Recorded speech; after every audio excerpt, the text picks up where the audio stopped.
Welcome, chess fans. Hope all is well today on this wonderful Saturday. We have a full slate of chess ahead. My name is International Master Casa Corley, and with me today I have Women's Grandmaster Tatev Abrahamian, and we're going to cover a wonderful suite of events under the National Tournament of State Champions. There are actually going to be 3 events running concurrently, and we're going to have some really talented players today. So yeah, very excited to share with you this event. There are 3 different events though, so allow us to explain the dynamics here. So there is the Rockefeller event of state champions. That is actually elementary school and K to 5, and the Barber, which is middle school, grade 6 to 8. And then there's also a senior event running as well, which is actually featuring many of the best grandmasters that the U.S. has had to offer over the past 30 or 40 years. So all those events are running at the same time. We're going to primarily keep our focus on the Barber and the Rockefeller and highlight our scholastic talent. But throughout the day, we also will be checking into the senior as well. And the first round starts at 11 a.m. Eastern for the Barber and the Rockefeller. So just very soon. Tatev, it's been a while since we've been in scholastic chess, right? So any good memories from those days? Well, good morning, everyone, and thank you for joining us. Yeah, I've had I've played in very few scholastic tournaments in the US. I moved to the US when I was already 13 years old. So, and I was already rated 2200. And now when I'm looking at these rosters, I see a lot of high rated kids. And I think at the time, scholastic tournaments were I don't think such high rated kids played in those, because I was looking back at mine. I played in grade nationals twice. I was 2200 and everyone behind me was like 19, 1800. So it's really great to see 2 things: that the scholastic players are getting so strong at such a young age, and 2, that so many of them keep playing in these events, giving everyone else in the country an opportunity to play against such strong opposition. So I'm really excited to cover these events. We already had 2 of them. We had the Denker and the Herring completed. The Denker was won by Nicholas Cheka, a very strong grandmaster from New York, and the Herring was won by International Master Annie Wang, one of our top female players in the country. So those 2 were really exciting events. Yeah, and actually, let's actually give people a chance to know what these players are actually playing for, because they are in fact have prize money on the line. So for the Barber and the Rockefeller, there are first place is $2,000 and second place is $1,500, and then you see third is $1,000. But it's my understanding that all the state champions are supported in some way, because there's these are young scholastic players that are getting fantastic experience and also have ambitions beyond the chessboard to kind of go on and become scholars themselves beyond the K to 12 system. So I think one of the great value adds of this event is that there are that the U.S. chess actually really recognizes that. So very exciting, very exciting. And I do echo your sentiment, Tatev, of, stronger and stronger players still participating in the scholastic system, because I think there was a time where,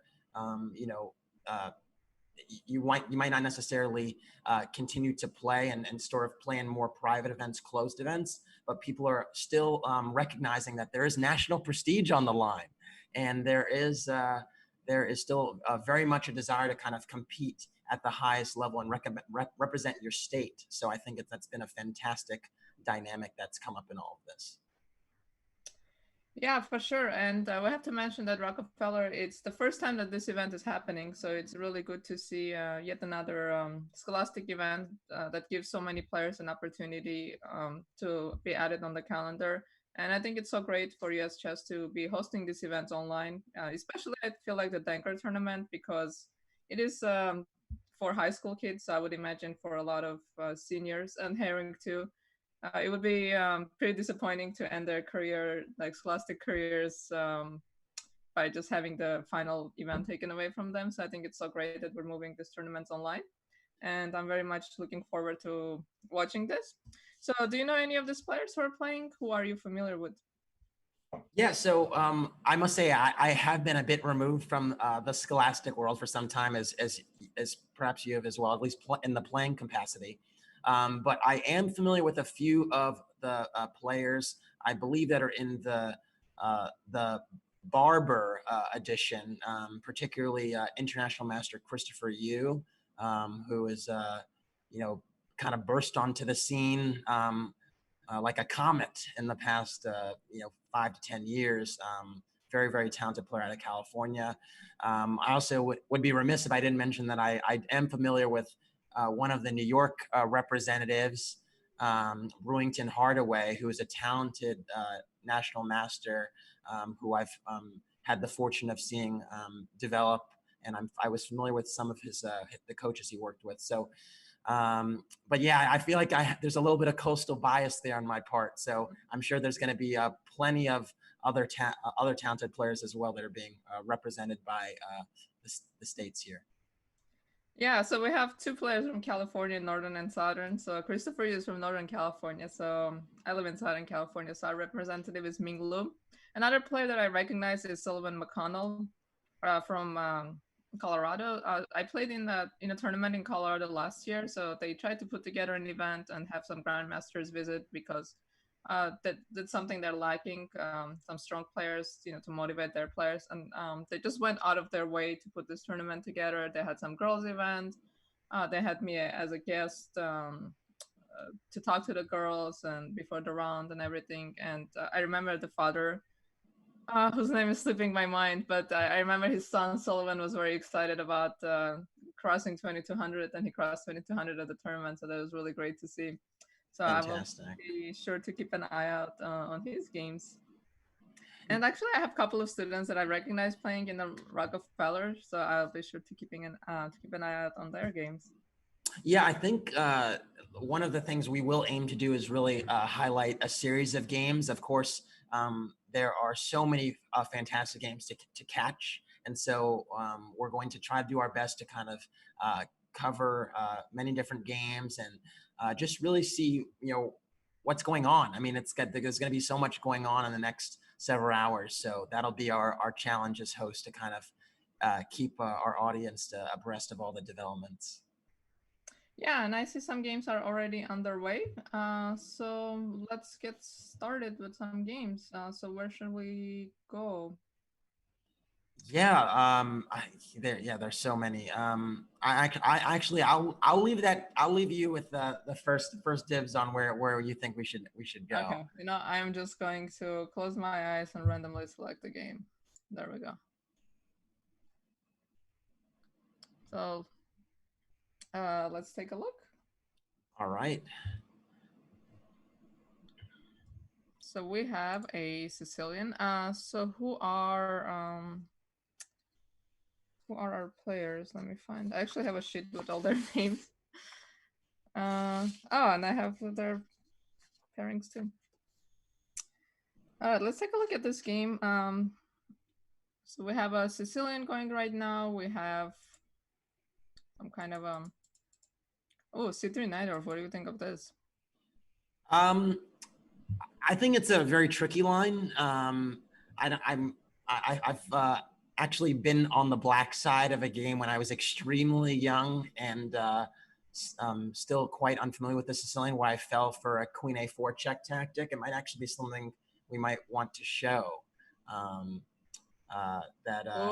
do you mean? You have these lines where black plays knight f6 and then bishop e2. Yeah, that's the trick. And then knight takes e4, falls into queen a4 check, hitting the king on e8 and the knight on e4. And yeah, it's honestly not too uncommon. I've seen it happen to more than one player. And honestly, when I saw this as a young player, I was like, oh my gosh, maybe the Sicilian isn't for me, But yeah, that's something to be aware of, not taking the pawn right away. There are also some pawn sacrifices I am familiar with where, after knight f6 and let's say bishop e2, bishop e2, and then knight c6, which theoretically actually threatens the pawn on e4 again. I've seen white players actually just play d4 and or even castle and actually invite black to actually capture the pawn, because there's some compensation for white after. Well, d5 actually wins the piece again. Trick, right? This is another yeah, trick. Yeah. So it's a tricky line. I'll just put it that way. I think there's some ideas for black around taking on d4, then playing d5 sometimes, but not entirely my cup of tea. Very, very tricky line. What is your cup of tea? I tend to have more of a positional bias, so I just kind of want to get my pieces out adequately and don't want to have direct confrontation from the jump, and the Sicilian typically invites such activity. So, but I think the Sicilian's obviously a great weapon, and I wouldn't be too surprised if we see quite a bit of those today. Yeah, and I checked out into another game. So it's Mark Tarago versus Subramanian Sripada. So this looks like another Sicilian. So this looks like a crazy game.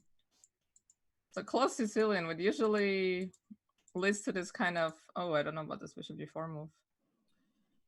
Yeah, interesting position here as well. I think my understanding of the close Sicilian, or at least perhaps my bias has always been that if white isn't taking control of the d4 square early on by playing d4, you're ceding that square. Black should have a little rub against it. But yeah, bishop g4 early is a bit risky, just because that light square bishop typically comes in handy on b7, fighting on that long diagonal towards the king side. So it being absent here is a little bit different.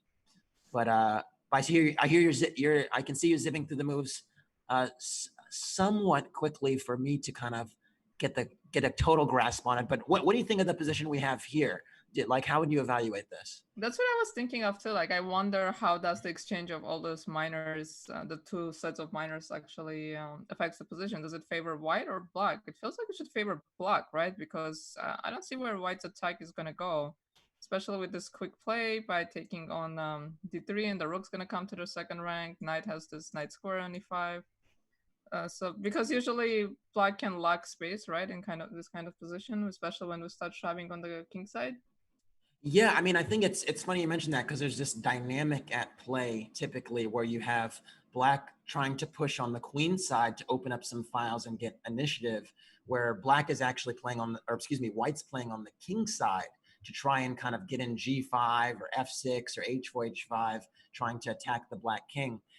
I think we're at a very critical moment right now, because what you have right now is a position where it's black to move, and black has the option or the opportunity to actually open up that queen side. And I think white would find it very desirable to shut down the counterplay by playing a move like d4. Now, perhaps white would want to consider playing g5 first, just so the knight is kicked, and then play d4. But I think if white is able to somehow close the center here without allowing a black knight to jump into e4 quickly with like a d5 and knight e4 type of maneuver, I think white's going to be extremely happy. And I think black is going to be kind of grasping for straws on the queen side, because there's no open files. So I do find it kind of imperative for black to actually capture on d3 to keep a file open. And then I think it'll be a different conversation, but we'll see. Yeah, but so this wasn't played. Instead, f5 was played. So maybe d4 was the better move. And now maybe I can take and just put a rook on the second rank just to annoy you. And just have a rook on the second. I say I accomplished something. I have a rook on the second rank. Yeah, maybe rooks on the second or seventh are scary. They're for sure. I'm the positional, even perhaps prophylactic bias is kicking in, but I would almost be inclined to do something with my queen on d8, maybe like a move like queen d7 or even knight d7. I love to say that the side that connects the rooks is the side that's usually gonna win the game. And of course, white's actually already connected their rooks, but I do think that black needs to do that at some point. I think the question here actually, and I'm curious about what you think about this, Tata, is what black should do with their knight, because you could go knight d7 before rook c2 and actually consider going to e5. But you can also keep your knight on f6 and say that when g5 is played, I can put the knight on h5 and slow down the kingside pawn storm. So I don't know what square you kind of feel that the knight should be better on, but that's one of the things I was thinking about. I think I would just leave my knight on d7 for now, and then try to be flexible as to not to allow any kind of g5 f6 ideas, shutting my bishop down, and then just go rook c2, queen somewhere, and then bring the other rook, and just basically playing on the other sides of the board. Gotcha. So we are in agreement there that black definitely has to get something going on the queen side, or there's going to be there's already a storm cloud brewing. So it's black has to do something. Can't stand tight. But that's a Sicilian for you. So. So we actually have a game that's finished. So let's take a quick look at what happened there. Who's that between? I only see the Alex Peterson, and it just says AH, so I'm not sure who this is. But let's take a look at what happened. Yeah. Another Sicilian. I'm so surprised to see so many Sicilians. Actually, I'm not surprised to see so many Sicilians. Actually, we just recently had a camp with Irina Crash, and she said like she recommends to like all players and even beginners to play the Sicilian, but I don't know. Really? Yeah, I was really surprised because I think this like the Soviet school of chess just tells you have to go e4, e5. So what was her rationale? That would be my question. She says because e4, e5 they play a lot of symmetrical positions, which I agree. They just kind of copy each other, and then they go like bishop, like they play 4 knights, and then bishop b5, bishop b4. So you'll see something like this at the very beginner level, right? You'll see this. Yeah. I've seen this. I've seen this before. Then you'll see the trades on c6, c3, so it's like very symmetrical. And her rationale was that Sicilian lets them play open positions, and that's very important for Scholastic players, which I agree with. But I also think Sicilian doesn't teach you how to play chess properly. Like you don't really understand why development is so important, why you get pawned off the board if you don't develop your pieces, and you have to make so many unnatural moves. So would you say that like e4, e5 is like tough love? Is that what you're getting at? I think e4, e5 should be everyone's first opening. I think it teaches you proper chess. It teaches you like importance of piece development, where they should go. It's like a very classical way of playing, and like the Spanish, it's so flexible. You can see, you can transpose to so many other positions. So I feel like it really teaches you like proper chess, so to say. Yeah, I've never actually had a coach, so I was never raised in any Soviet school or any school whatsoever, obviously, or Armenian school or even the U.S. school. But I do tend to agree with the convention that e4, e5 would be as a nice starting point. I didn't get that experience myself necessarily. I was actually exclusively a French Rubinstein player until I was 1900. Because I just like that I can have a simple structure that I can understand, and I think really the openings should kind of be picked based upon the pawn structures you like or comfortable with. But anyways, let's get back to the Sicilian game we had here. So why don't we break down some of the early moves before bishop takes g4, just so people understand what's happening, because e4, bishop c4 is not very popular, but it's not terrible, frankly. Like I've seen this being played by at the highest level. Actually, I've seen Kramnik give it a go. Typically, after knight f6, though, attacking the pawn, you play d3, and you leave the f3 square for the knight. So I think queen f3 is a really bold attempt to kind of obviously maybe eye the f7 square for mating ideas, and also swing that queen around. I think White was very, very eager to get the attack off the ground, right? Yeah, I think White saw Sicilian decided to checkmate their opponent. Right. Yeah. And I mean, Like we've all move made that to decision. four right out of the opening, right?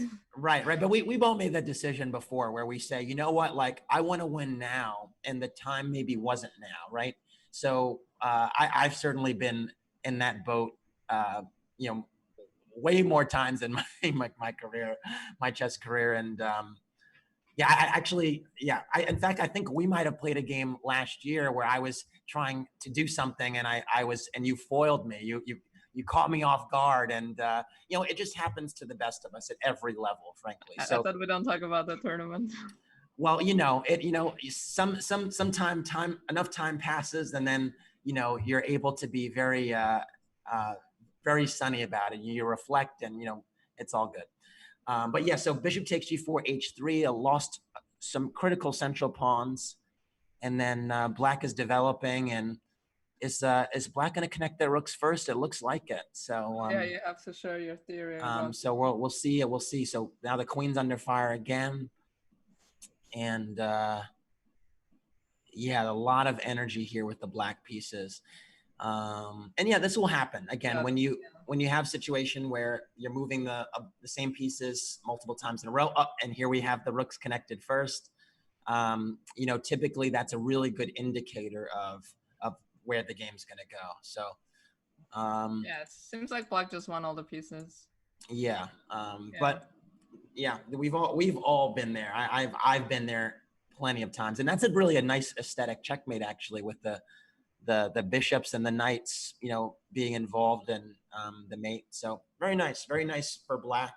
White will probably want to go back to the drawing board a bit, but there's still plenty of tournament left. Yeah, so I see another game. So this game looks wild. So already on move 9, and I think like this kind of losses will happen in the first round, because of the pairings. Like someone really strong might play. There might be big rating difference between the players. So round 1 can be pretty tough. So let's take a look at this. D4, D5. So we have a Slav so exchange Slav that looked pretty wild.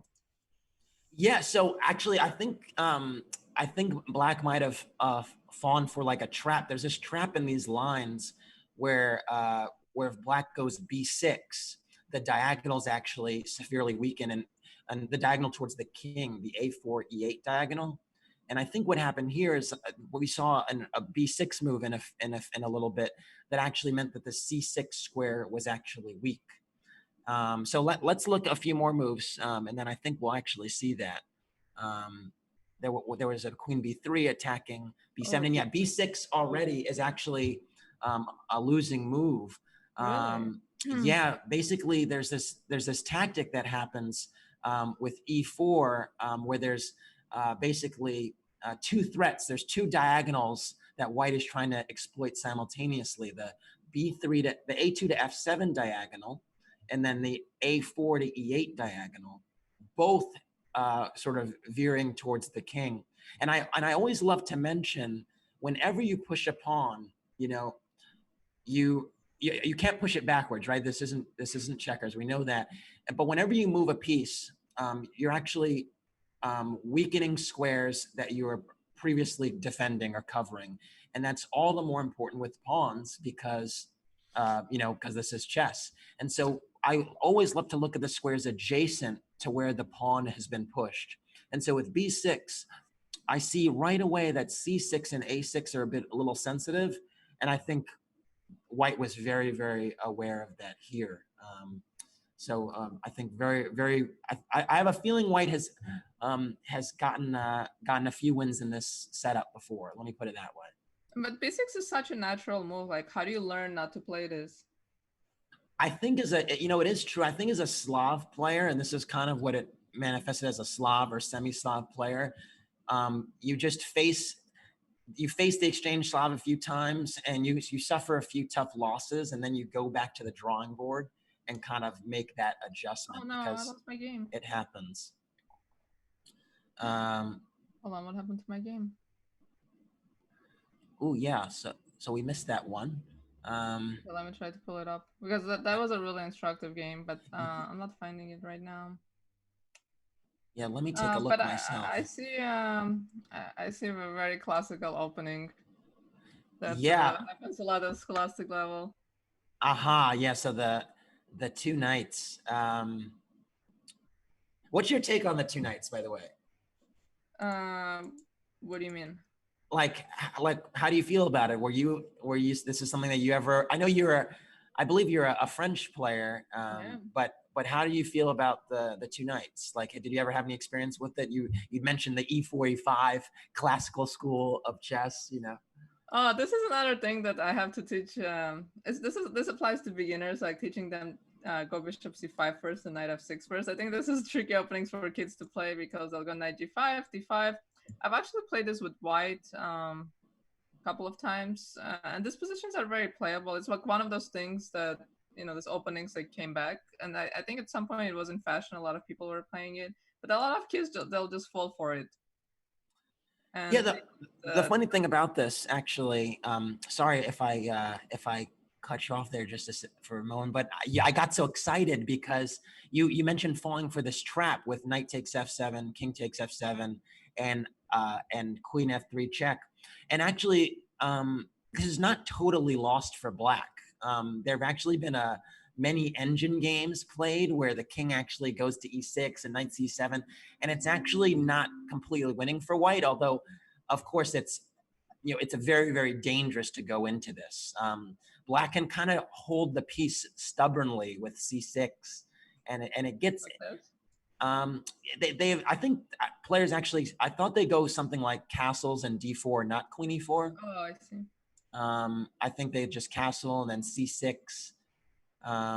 And you know, I thought white is trying to play like rook e1 and d4, and it's a mess. Again, a little bit above my, a little bit over my head, so to speak, as far as you know, dynamics are concerned. But yeah, it's very popular this classic level, and I think in the same vein, it's this concept of like understanding the open games and the dynamics of development and these certain themes that are really important to grasp when you're coming up. Yeah, but this is not something I would recommend for, especially for beginners. I have seen some of my students play. They take the piece, their opponent don't do anything, and then just win up a piece, which is something that happens. But yeah, I think this is for, I don't know until what level, maybe like until 1000, 1200, this is a dangerous move because knight g5 when you just fall for that line. I do have to say a lot of times white doesn't go for it. Yeah, should we talk about actually what black should be playing here, just, or what has been popular? So with knight a5. Yeah, so knight a5. So this has been played actually. Yeah. Okay, cool. So c6 takes. So this has all been played as well. So bishop d3 is the more popular move from what I know. At least that's what I played. And then there's some funny lines where they come and take your bishop on d3. And bishop d3 is such a weird move to make because this goes against everything we learn about chess. But you know, there's the opportunity to develop like this. And again, you stubbornly try to hang on to your pawn. Yeah, I think basically what white is relying on here is not just the extra pawn, but also the weakened queenside structure. So you have the split pawns on a7 and c6, and the wayward knight on a5, and so that construction is actually a bit awkward in the short term. And so you know, black has to be very, very precise to kind of consider moves like h6 and bishop e7 and castling. And I think in the next, you know, 10 to 15 moves, black would love in an ideal world to put that knight on d4. Sometimes there's like a c5, knight c6, knight d4 siding, shifting that knight over to the center. And then the bishop on c8 will sometimes go to b7 in the long diagonal. And I think actually at the highest levels right now, this Ding Liren, I think is one, you know, really strong top 10 player in the world that I have seen actually give this a go with black. One of the brave souls, you could say. But yeah, a lot of times you do see this queen f3 move as well. Is queen f3 been played, or is this analysis I'm looking at with queen f3? No, queen f3 is the game. Yeah, okay, so queen f3 is actually extremely fascinating. Do you know the move here actually? Oh, c takes b5. Right? Yeah. The move here that I was always understood is quite good for black. Black is actually bishop e7, pitching E7. It's actually pitching a second pawn to get the bishop pair in development. And Black's supposed to have a pretty good position here after blocking with the bishop and castling. And then shifting the light squared bishop to that long diagonal with like something along lines like rook c8 and bishop c6, or sometimes bishop g4. But yeah, very, very complicated stuff for sure. Yeah, I mean, this is a hard decision to make if you're not familiar with this, giving up another pawn when you have so many ways of defending it. Black played bishop b7, which looks very natural to me, putting the bishop on the diagonal. The bishop d3, chasing this guy away. Exchanging this. Knight yeah, we are in some very interesting territory, and the moves are coming out pretty quickly now. I think you could say, or at least we're catching up to the live. Okay, so we're catching up to the live position here, and I think White is going to be very happy here, because sure. there are two dynamics I think that I'm looking at, and they actually both have to do with with the Black's bishops. So you have this bishop on b7 that c5 would love to be played, but then White just contests on the diagonal with bishop e4, and trading those light squared bishops get White one step closer to these pawn up structural endgames that are good for White. And then there's the dark squared bishop on f6, which is kind of in the way of f5 e4 breaks, which would be kind of desirable for White, or for Black. So I think White is doing pretty well here. Yeah, and I see this queen f5 move. They're playing pretty fast. Like rook e1 is not a move I would have played so quickly. I would think about something like b4. Does b4 just trap a knight? That's a good point. I think it's close, because maybe Black has e4 to actually save the knight. So maybe there's some e4 knight c4 business. But yeah, I would have definitely considered moving the b pawn, and get closer to connecting those rooks. b3, bishop b2.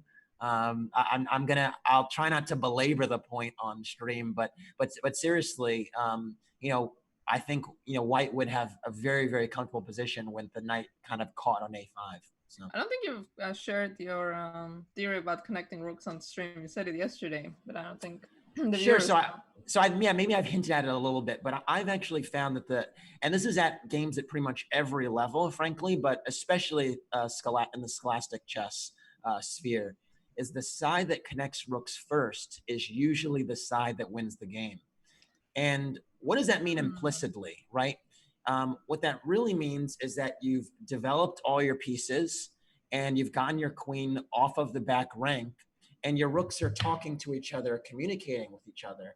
And, basically, as I sometimes tell students, it's not a really good party until all your friends are there, right? So if you get all your pieces involved, then it becomes a really good party.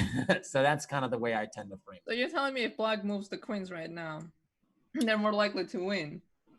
Again, it's a good indicator, and I would say here that White has taken some liberty in not finishing their development. So if the status quo remains like that for the next 5 or so moves, it will start to tell. So all right, this remains to be seen.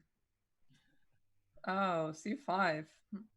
Okay, c5 looks like a reasonable move, but again, like the funny thing about this knight is like it goes to a5 pretty early on, and it's a tempo move and it makes sense, but then kind of gets stranded there, so it can become a problem. And this is what happens with like when you misplace a piece early on in the game. And I think this actually happens a lot with young players. Like they put a piece somewhere because they had to or something, or it was good at the time, and then they kind of forget about it and then just get stranded as the game goes on. But okay, with the c5 now, the knight can come back to the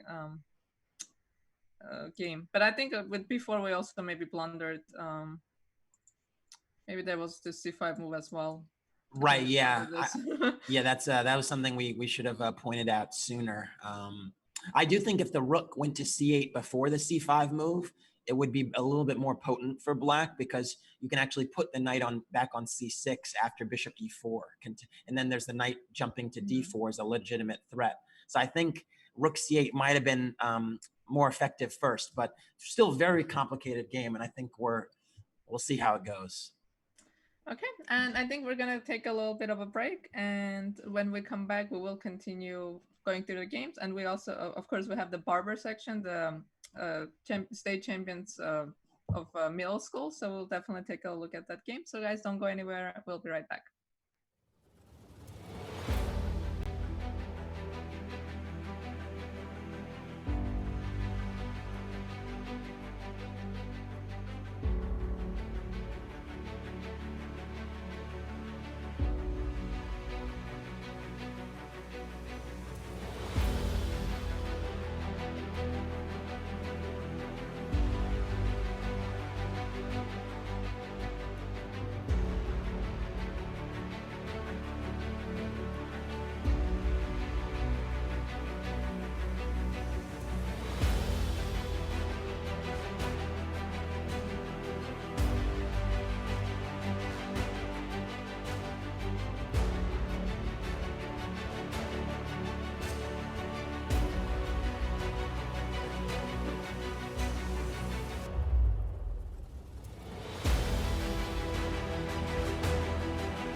Hey, welcome back, chess fans. We actually have a very, very important guest with us right now who is uh, intimately involved in actually making this event possible. So I'd like to give a warm welcome to David Grimaud, head of the U.S. Senior Committee, which is involved in running and organizing the senior event, which we will be covering concurrently along with the Barber and Rockefeller. So, and also as the head of the South Carolina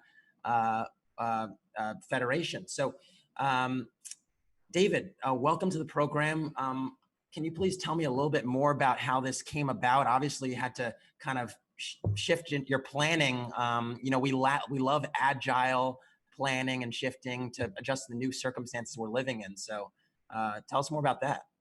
All right. Well, thank you for having me on board. I'd love to say that this was, you know, some great idea that I or our committee invented, but actually we owe all this to the beginning of the Arnold Dinker and Dwayne Barber, who I think you'll be interviewing later, getting that started to, you know, invite chess champions from the high school section.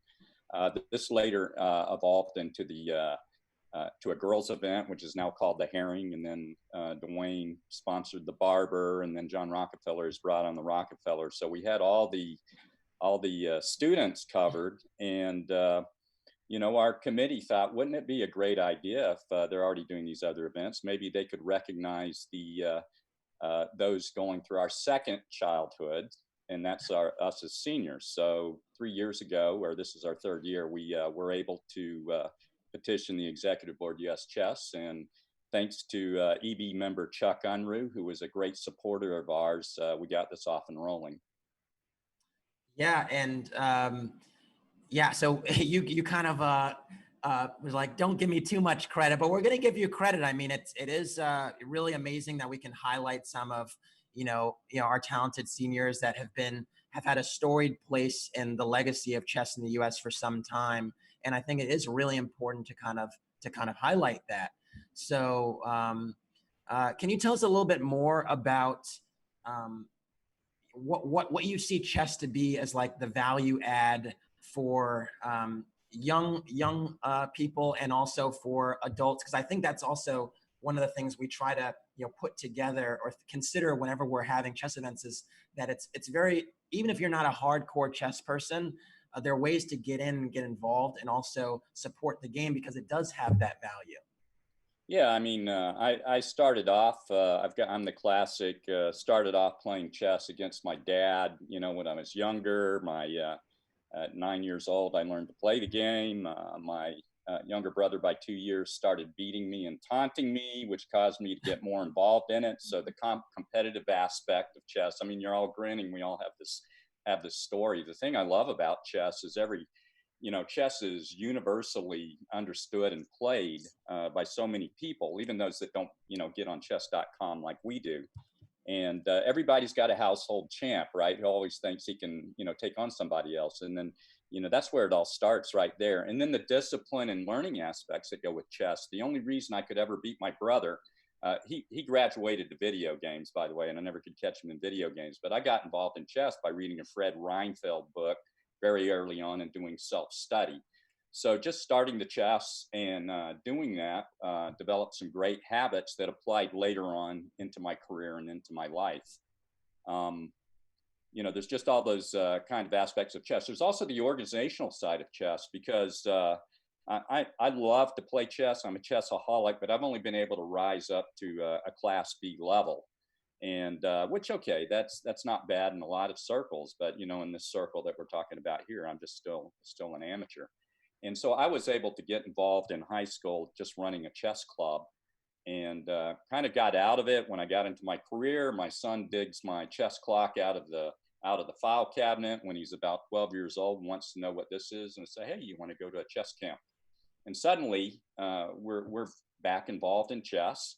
And then I found a role for myself organizing and being involved in supporting and promoting chess at the state level and getting involved in the volunteer aspects. So it's been a great thing. I really enjoy doing that. I and a lot of the other seniors, have roles like doing this, and to come back and to take the seniors and bring them back in to, do what they love to do and they've been doing so many years. And let me tell you, the best thing about working with the seniors, it's sort of a double-edged sword. On one end, I don't have to deal with parents that are very nervous about their children, on the other hand, when it comes to technology, it really does help to have a parent, sit you down in front of the computer and help get you set up. And we're kind of missing that a little bit now that we've gone online. Touche. I had a question. So, like, what are some of the challenges that the seniors are facing in US chess? Maybe it's like lack of tournaments, and how do you plan on keeping them motivated and keeping them playing? You're probably right.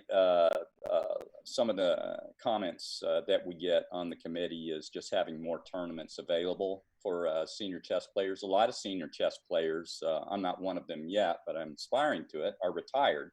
So they may have some more discretionary time. They like to travel and get around to playing in different events and things like that. And then there's always, there's an interesting paradox with seniors, and I understand this because I just turned 60 myself. And I have 3 grandchildren, and I love my grandchildren. The reason you have children is so you can have grandchildren, up to a point.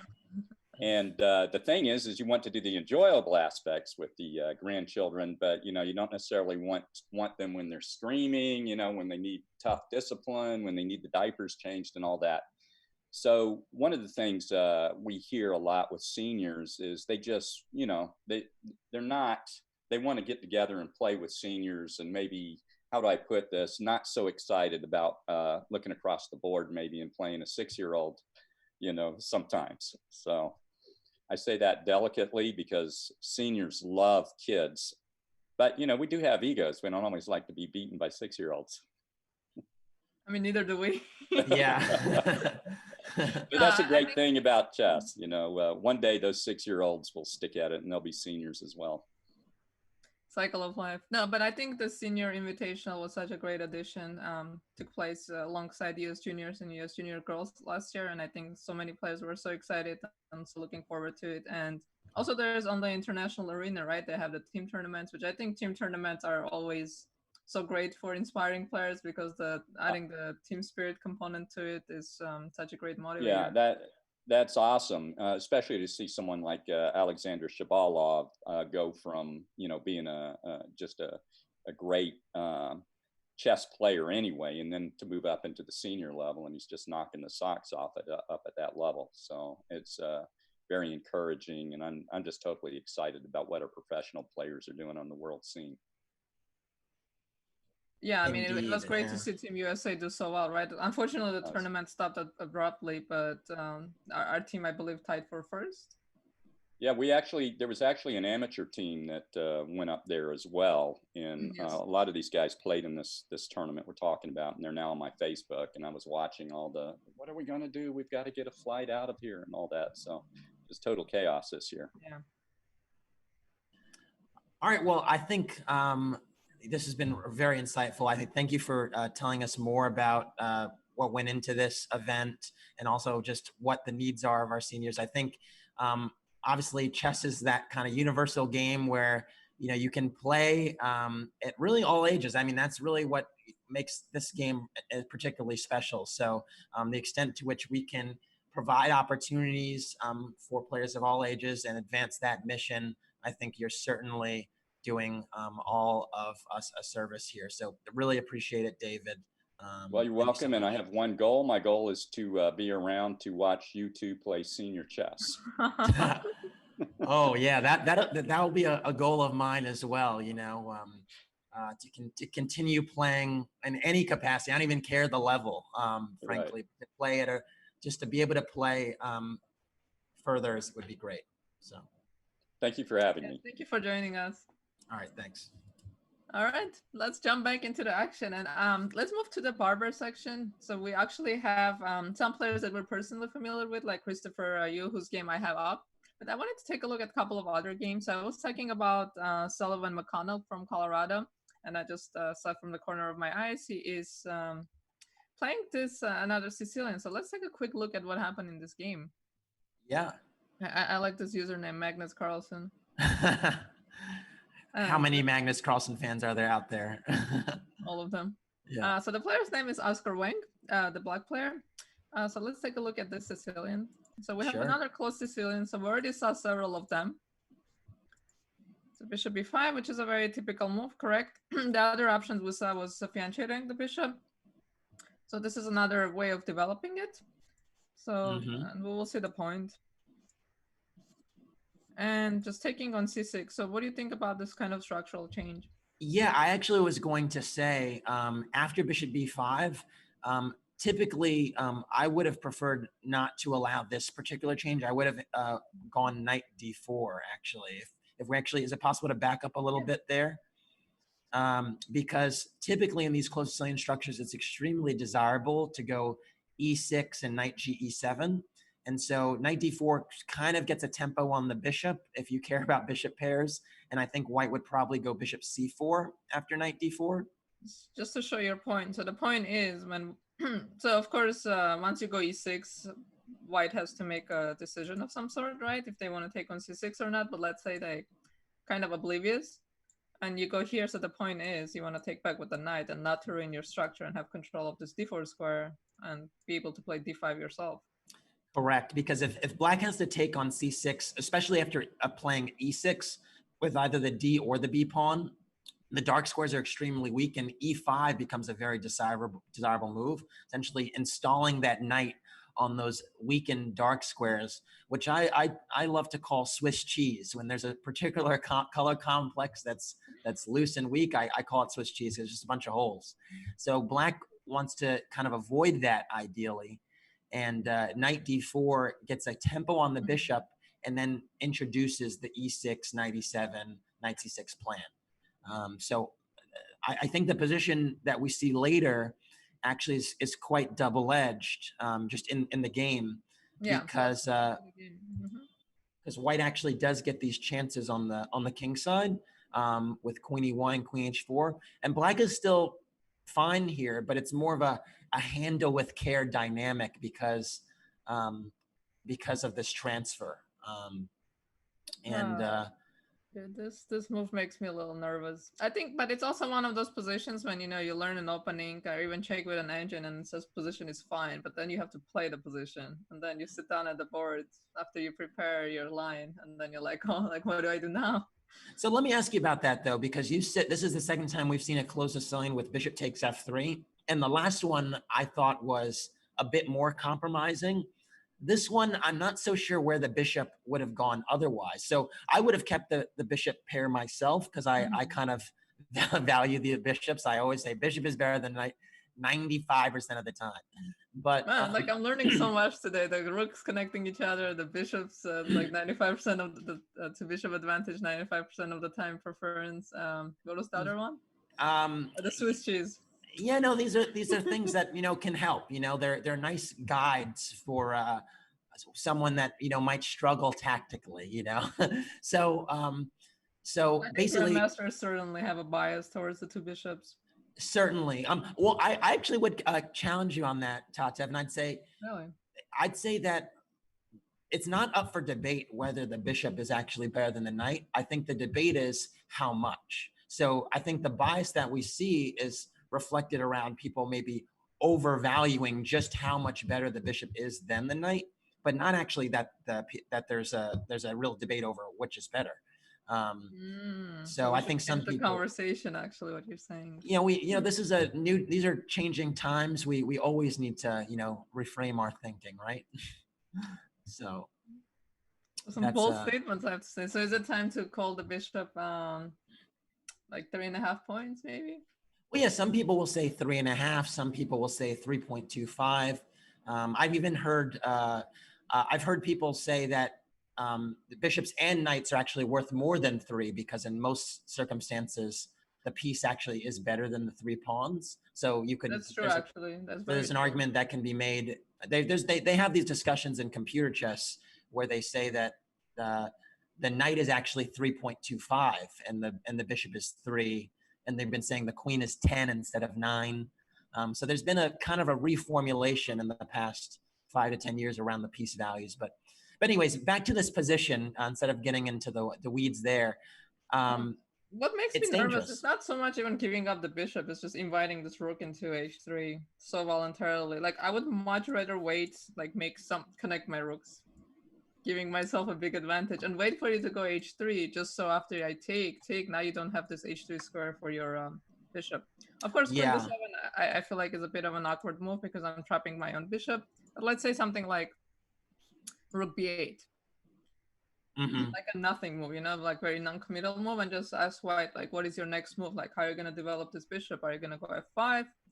So f5 is a very combative move, I think, something to consider. But I think I might just take and get away with this.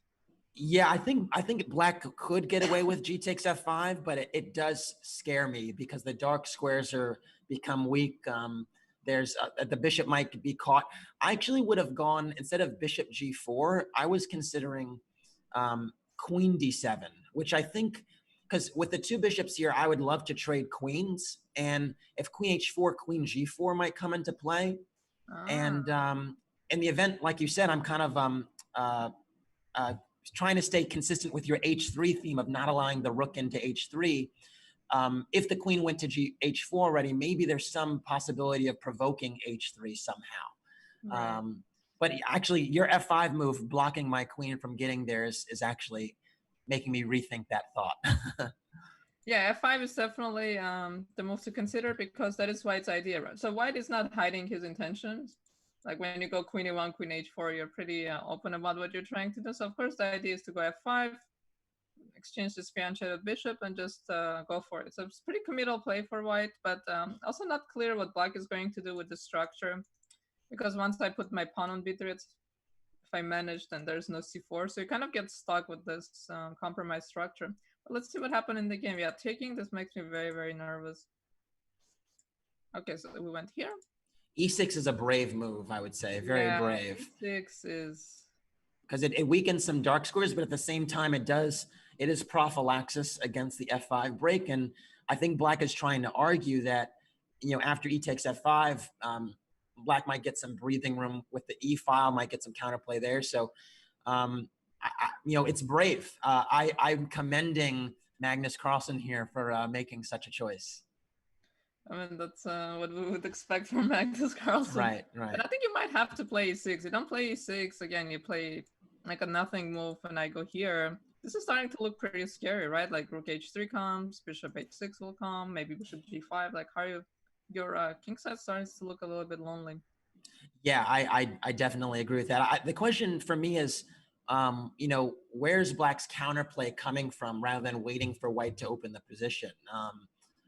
You know, the rook on b8 does maybe hold the bishop on c2 for a moment, or on c1 for a moment. Maybe b2 is a little weak.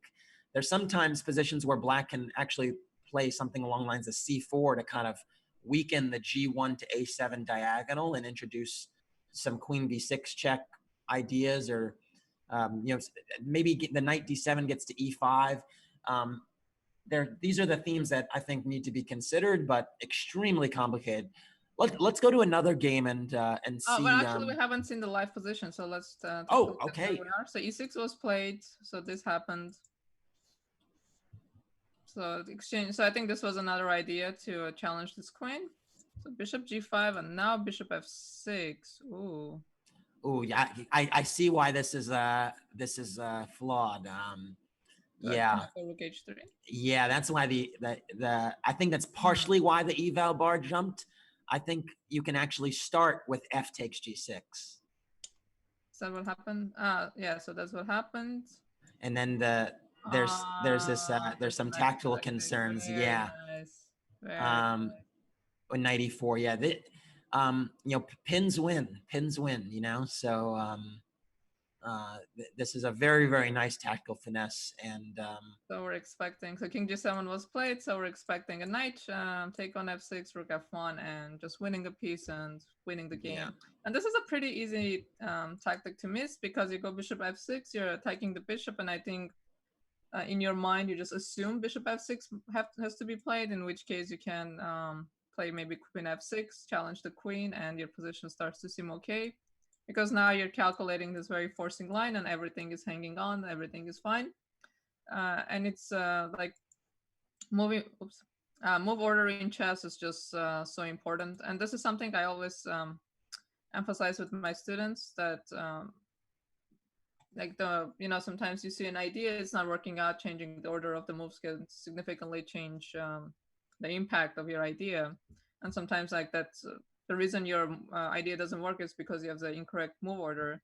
And then finding like taking on g6 first, threatening mate, and now you're still maybe thinking the bishop has to take the bishop, but unfortunately rook f6 is just devastating. So, yeah, I mean, I think this is also just a classic Sicilian game in many ways. I mean, it was a close Sicilian, so you might say the dynamic is a little different.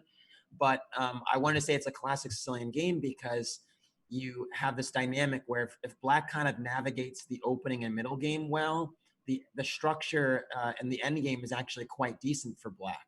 But Black had to kind of overcome the kind of opening and middle game confusion with White having the space advantage and the initiative. And this is kind of the double-edged sword that the Sicilian can create. So Black a lot of times has the long-term trumps, but White has the short-term trumps. And I think this is, pretty much textbook as to how these things can go. So I was going to say, this is how I feel when I play the French, like if I'm not getting mated, I'm doing fine. The bar is very low.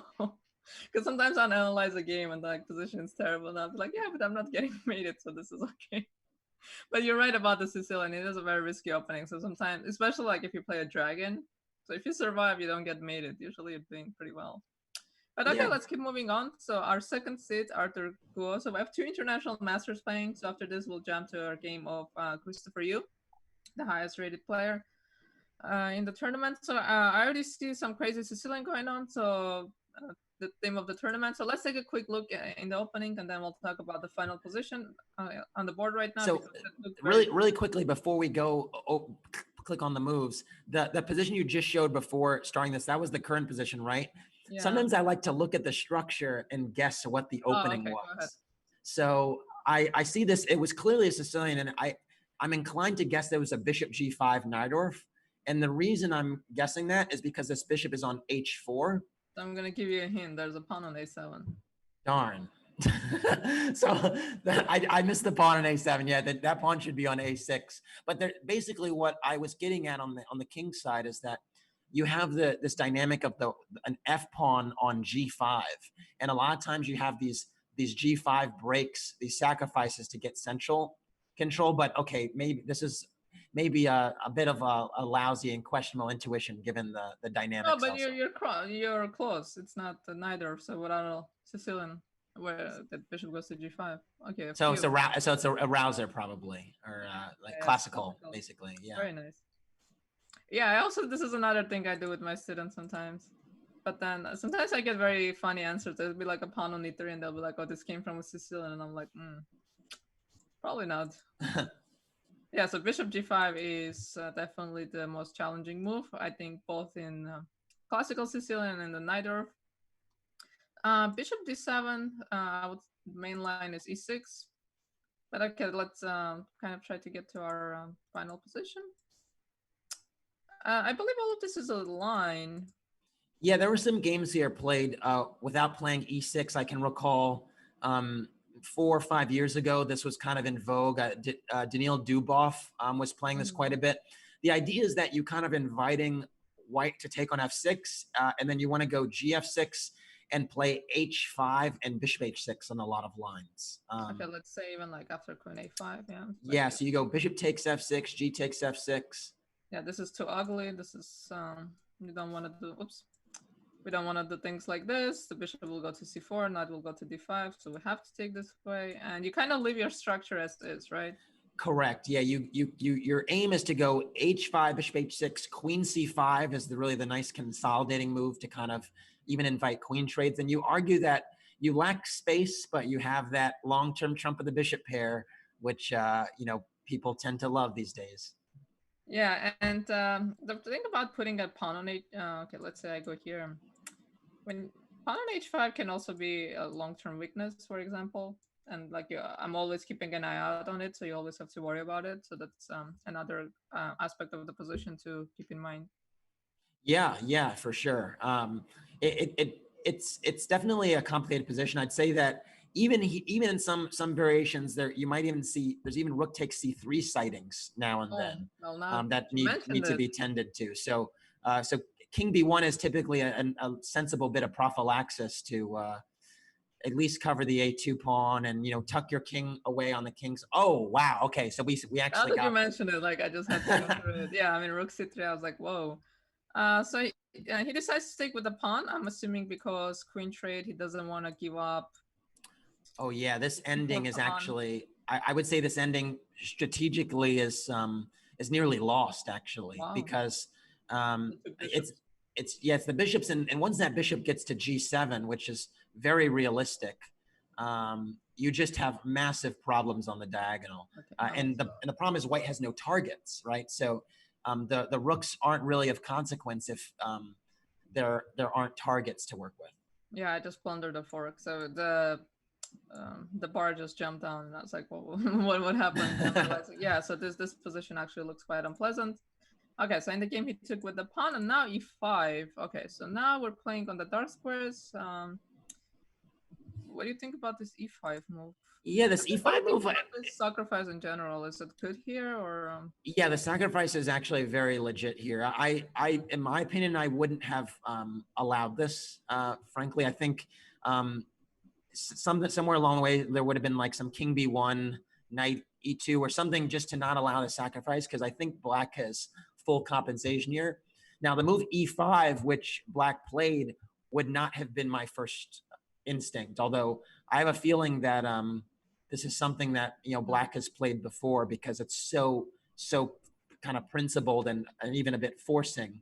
I would have tried to kind of play around the structure a little bit more, but maybe black was concerned about e5, right? Because that is kind of a dangerous move here, opening up the d file for white. So maybe that was the concern.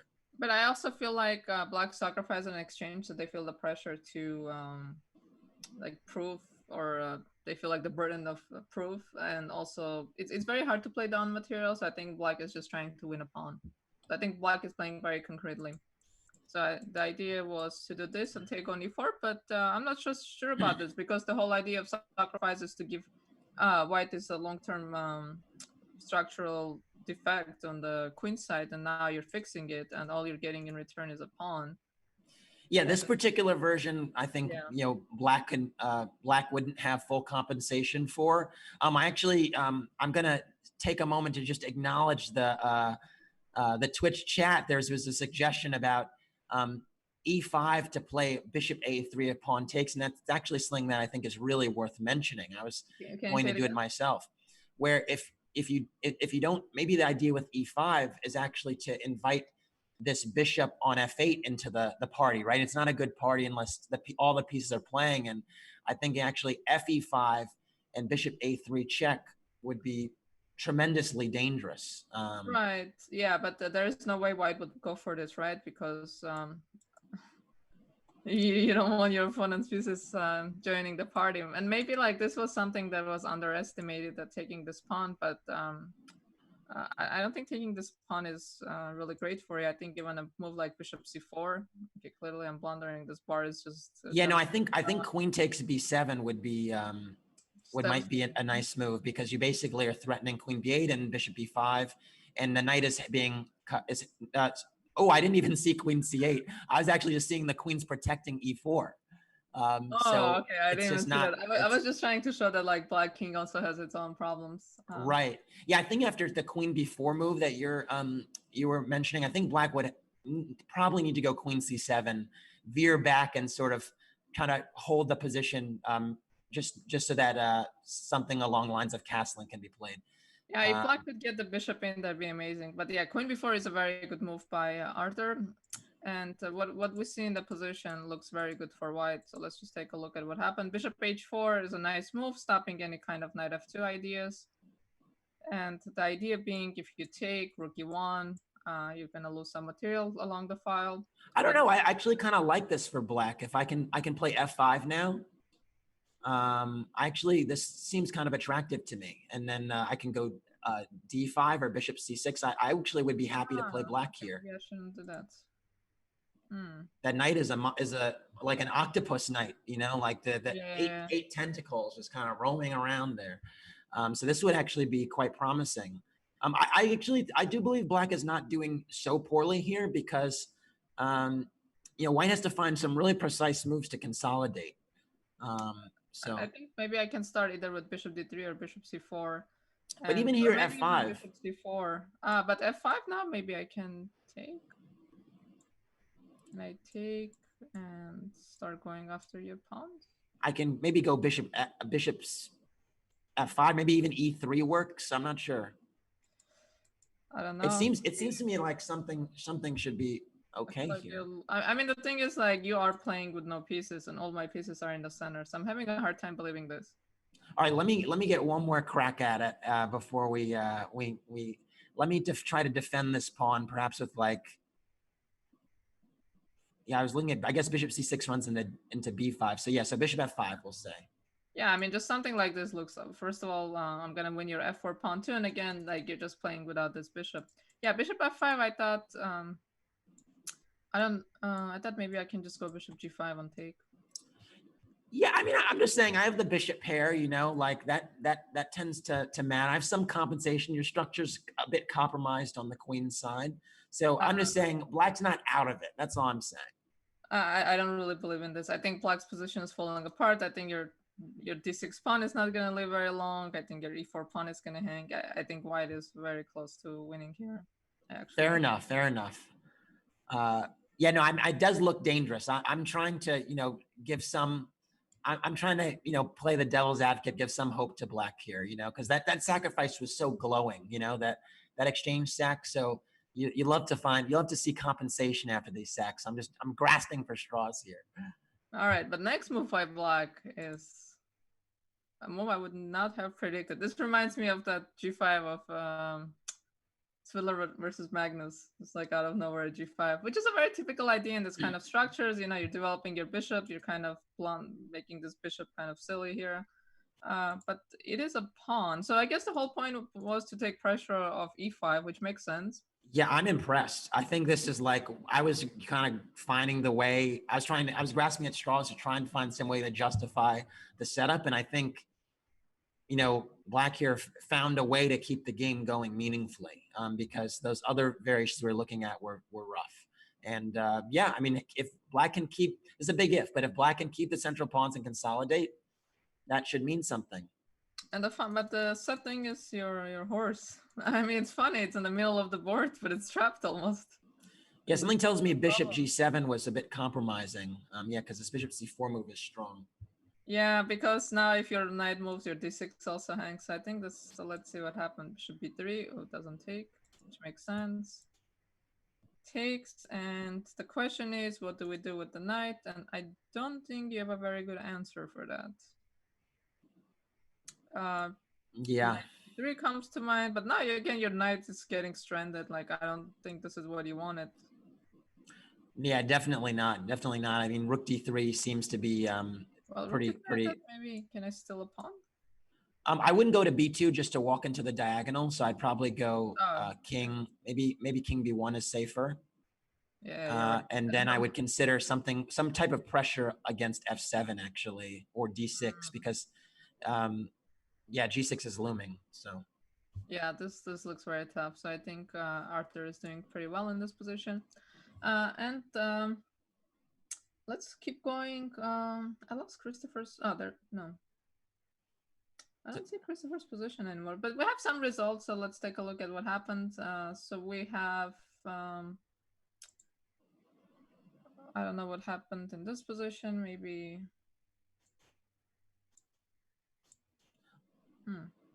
I don't know where my crystal. This was the game where there it is. Now I see. Yeah, okay. That game you just jumped from was the game we were initially talking about in the two nights. But let's take a look at this position. So, King's Indian fianchetto variation because you can see that white has that fianchetto bishop on g2. And typically in these structures, white tries to play for a small kind of positional grip, but somehow black is the one with the space advantage here, at least with this pawn on e3. So maybe we can just run through how that actually developed, because that's quite rare. So you're right about the opening. So I used to play King's Indian when I was brave. I never did well with it, and I feel like this G3 line really bothered me because it's just such a cop out for white in a sense. And I think as a King's Indian player, it's tough to face because you don't get to do your typical King's Indian stuff like going after the king, because with the pawn on G3, it's really hard to attack the king. So I think this is a very annoying line to face. But I'm kind of surprised to see it at the scholastic level, at the younger level. I feel like this is the kind of thing you play when you don't want to face a lot of theory. Well, these scholastic players are getting tougher and more booked up, and they have the same understanding about restraining the King's Indian that we might think we do. So it is remarkable to see just the breadth of ideas and concepts. And already I should say that this knight c6 move is kind of this is the line I used to play. So the idea is to go something like a6 rook b8, right? Yeah. Isn't it called the pano? I want to say, but I'm not completely sure about that. But yeah, I always like to play, if I was playing the black side of the structure, I always thought it was a little bit less forcing to play with the knight on d7. And I'll just put my knight on c5, because it always seemed like the structures with knight c6 were a little bit riskier. Very more ambitious though, but a little bit riskier. So yeah, I'm curious to see how Christopher actually played this one. And they're pretty tough to play too, because white has so many options. Like every move is a move, like bishop f4, bishop like d2, like rook b1, queen there, queen c2. Like every move is basically a move like h3, e4, and everything is playable. And it's pretty tough to face. I know Hikaru, I think, used to play this knight c6 move, but Hikaru is a brave man. Rook e8. Yeah, so not hiding the intention at all, right? No, but I wonder if these are the moves that go together. For example, if I go d5, like, are you happy about having a rook here? So I think it kind of falls nicely into the plan with knight a5, yeah, and then c5. Yeah, so now I'm threatening your knight, so you have to go c5. But what you're saying is, let's say at some point you want to go e6, and yeah, and he transposing to Benoni structure, yeah. Okay. Fair enough. Okay, so b3. B3, I don't love, because I feel like e5 had to be kind of addressed in a more concrete way, because if you e5, e4 does become a very dangerous threat, especially with the diagonal being opened down the a1 h8, basically down the line of that dark square bishop on g7. So I think Christopher is kind of really over leveraging the position to kind of get some dynamics and tactics that are actually quite difficult to deal with. So I think this is a pretty direct handling of the opening. I might have to check rook e8 and e5 myself, but something tells me b3 might have been a little cooperative. Okay. Yeah, I can see that. So this happened, bishop b2. And now that this pawn has a clear path, black decides to push it. Yeah, so e4, now you're on e3. Yeah, this is very, very dangerous. I think in a lot of circumstances, of course, taking on fe3 would run into knight g4. But by playing f4, f3, that e3 pawn is a massive wedge that kind of just cuts the position into two. And so I think Christopher is excited to get some of the tactical opportunities he's going to get here. And I think the white player is now really hoping that they can kind of steer the game a bit toward the end game, trade some pieces, because the longer the game goes and the more pieces get traded, the more that pawn on e3 could be potential weakness. Okay, so e3. So that was actually my next question. Do you think it's going to be a trump or a weakness in the position? So bishop went with, ooh, g4. What do we think about this? So I would think that the pawn is going to be more of a strength in the short term. I'm a little bit surprised actually about bishop f5, because I would have I think the idea was to take away the C2 square or some squares from the queen, but it is very provocative. I would have thought that Christopher would probably have gone like queen e7 and rook a d8. That seemed more natural to me. So he's really upping the ante here. I mean, I think every move is just kind of asking the opponent to make tough decisions, and g4 is a tough decision to make, right? Yeah, but it makes a lot of sense because I think if you look at g4, like it looks like an aggressive move, but I think it's actually a limiting move, right? You're not trying to attack your opponent. You're not like trying to be aggressive. You're just trying to limit their pieces because the bishop now has to go to e6. So your pawn on g4 is actually covering so many crucial squares because now like not clear where this knight is going, so bishop cannot go to f5. So this bishop on e6, okay, it's developed. As a French player, you know, I cannot complain. But also really limited by this pawns on the light squares. But of course, at the same time, we have to mention this bishop on g2 as well. Yeah, I'm very surprised by bishop e6, actually. I think the way to kind of prosecute the g4 move was to try to play bishop d7 to try to avoid queen trades, and then you follow up with moves like queen e7 and h5 or some sacrifices on g4. I think that kind of was the way I would have handled it, because you're actually giving white an opportunity to go like queen takes d8 and knight c2 or knight d3 and establish some form of stability. I don't know if, I guess knight c2 might run into rook d2, so knight d3 might be imperative, but I still feel like white is getting some chance to kind of consolidate. And again, that e3 pawn will be loose if more pieces get traded. Yeah, for sure, especially if there's a knight versus a light square bishop, right? You have to be very careful about what you're trading here. Yeah, but this position, okay, it's a queenless middle game. It's so complex. Definitely not your Berlin. Yeah, I mean, this is really actually just hard to understand, right? Because I can put a knight on d4 and like this dynamic on the diagonal, like you made your bishop a pretty bad piece, but like, can you go h3, f4 at some point and activate it? But there's a lot of dynamics in the position, so I think this is a difficult position to evaluate even. Like, I'm not even sure what side I would want to be on. So you're just saying white should have gone for the endgame? Yeah, I think that's kind of the safest bet, because if the queens stay on the board here, it's not going to go well. I mean, it feels that the e3 pawn is cutting the position, although queen c1 is a really nice move, finally introducing trades of the dark square bishop in addition to attacking the e3 pawn. One dynamic that I think is important to point out a lot in, you know, King's Indians, Fiat Shadow King's Indians, and actually Queen's Indians as well, is when they're two bishops opposing each other on the diagonal, it's often the protected bishop that is more secure. And so usually it turns out to be the king side bishop a lot, because the king on g1 or king on g8 is protecting the bishop on, you know, g7 or g2 respectively in these openings.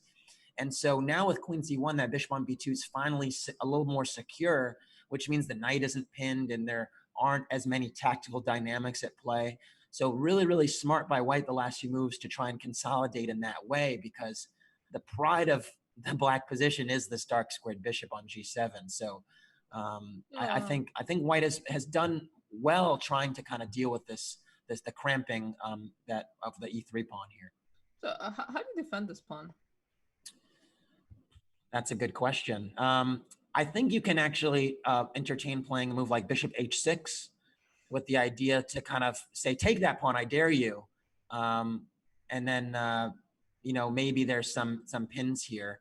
Well, there's definitely some tactical. Okay, this bar keeps jumping. Clearly, I'm blundering something. At knight it really looks like a blunder to me. I don't see why. Maybe I can take this guy instead. I actually don't think you have to even rush tactically. I think the pin is just really problematic. So I was wondering if maybe you can, you know, play something along the lines of, I don't know, queen h4 or something. I don't know. I thought that queen h4, bishop f4 might be an idea. I didn't even, this pin looks so unpleasant. Even knight c5 and then trying to move the bishop back.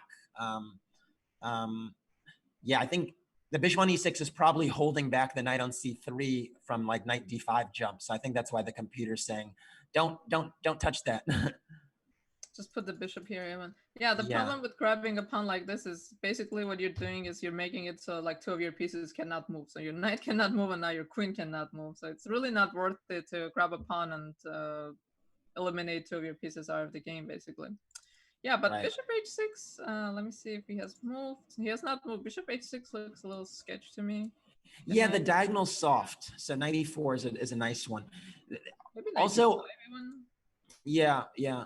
Also, even there's even lines where, like, again, the e3 pawn is taken, right? But it's kind of like a risky one. So black can start with some operations on the king side instead of bishop h6. There's sometimes the ideas like again, this is absent calculation, but sometimes stuff like h5 might work, or queen h4.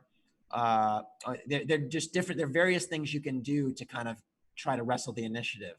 I mean, I wouldn't take on h5 because then I have some squares that are soft around my king. So the idea with playing h5 is to actually open up the h file for myself. So I wouldn't play gh5. I would go queen h4, and then sometimes even king h7, rook h8 would be an idea. I see. Yeah, I feel like you're inspired by our young players who are just kind of going all out, remembering your youth. Well, here actually I can do it even faster because you take on g6, then king f7, rook h8 becomes a theme. Now I'm gonna copy your idea of bringing the queen and yeah, I mean this position is kind of crazy. I mean, there's we're on move what? We're on move like 6. Let me see. In the game we're on move 15, and there's been no piece trade, so we only had one trade of pawn. So there's so many pieces on the board. So neither player really lacks space, right? So we can say that this favors one over the other. But he did go bishop h6. So I wonder how we can punish a move like this. Can I even go h3, f4 maybe, and not so much try to trap their bishop basically? You know, I think I really like this knight e4 now, just taking advantage of the bishop vacating the diagonal. Knight e4 to me looks extremely dangerous. Or maybe knight d5. I don't know. There's something about that bishop leaving the diagonal. I feel like should be yeah. Also, like my spidey senses. But you know what? I think we're actually going to take a short break and then actually come back to this position. It seems like things are really heating up now. So let's do that.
Hey there, welcome back to the show.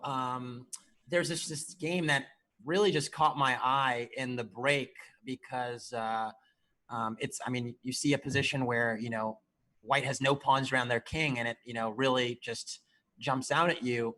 But it's also, this thing about the pawn structures, Tata, that you mentioned a bit earlier. I'm very intimately familiar with this particular line because I actually created it last year. So if we can actually go from the beginning from this game, this is actually, I think, verbatim almost the game that I've played a few times this line. So it's a Queen's Gambit declined exchange variation right now. And white is heavily a favorite here, by the way, just as far as the ratings are concerned. So this is a pretty major upset. But anyway, so c6, e3, or maybe queen c2 first, yeah, and bishop d6. This is a move that is not actually was so popular until actually the past, 6 or 7 months. But basically, there's some tactical ideas along the diagonal that are quite dangerous. The more common way to play is with the bishop on e7 to nullify the pin. But we'll see. There's some tactical points here, and I'll speak on those in a moment. So it's a very classical Carlsbad, no? It's a classical Carlsbad, but the bishop on d6 in particular, and some of the features that you're going to see in a moment make it extremely different. So stay tuned. So bishop d3, castles, queen c2, threatening the h7 pawn. Now h6 has to be played because of this pin. Bishop h4, and now rook e8, I believe must have been played. Yes. So this is I literally had this game. I beat Grandmaster Alexander Moisenko in like 25 moves last summer. I remember that game. There was another game that you kind of I don't want to say followed, but like very similar, right? I actually played this particular line twice. Oh, it was your game. Okay, there we go. So that's why you followed it. so rook e8, and so there are two actual plans here in the Carlsbad structure for white, and it's very interesting. So one is what I would call the Botvinnik plan, where white tries to play f3 and e4 and pushes those central pawns. The other plan is what I call the Karpov plan, which is the traditional minority attack plan with rook b1 and b4. And basically, white at this very moment has to decide which one they're going to do because they need to develop their knight. So if they go knight f3, they're going for the Karpov plan. Because they're getting in the way of their f-pawn. If they're going knight g2, they're going for that Botvinnik plan with f3 and e4. And rook e8 is a really nice waiting move, kind of asking white what they're doing. So white went for knight e2, which is, I think, what most people tend to do. It's kind of the autopilot move if you're playing the structure. And now there's this really nice waiting move, a5. And the idea here is that castling right now is already venomous and actually a mistake. Do you want to guess why it's a mistake, or Tatev, or I can point it out? I'm assuming bishop h2. Yeah. So actually, castling runs into bishop takes h2 check, and this Greek gift with knight g4 already kind of points out why the bishop on d6 is already has its presence felt. And then there's g5 here, which is devastating. I've actually won a few games in this way too. This line has kind of been responsible for quite a few. But anyway, so the smart money, so to speak, is on playing h3, and I think that's what the white player did play. So they noticed that, and now this h3 move is very double-edged because you've created a hook on the king side, which you can actually use to kind of sacrifice and pry open the position. And so now black plays the move knight a6. And the idea with knight a6 is it threatens knight b4, winning that important bishop pair. And so white is kind of compelled to play a3. And now, after the a3 move, which I believe was played, you have an issue where on both sides of the board, there are hooks that have been created. So you could consider playing knight d7 to wheel the knight around to the king side.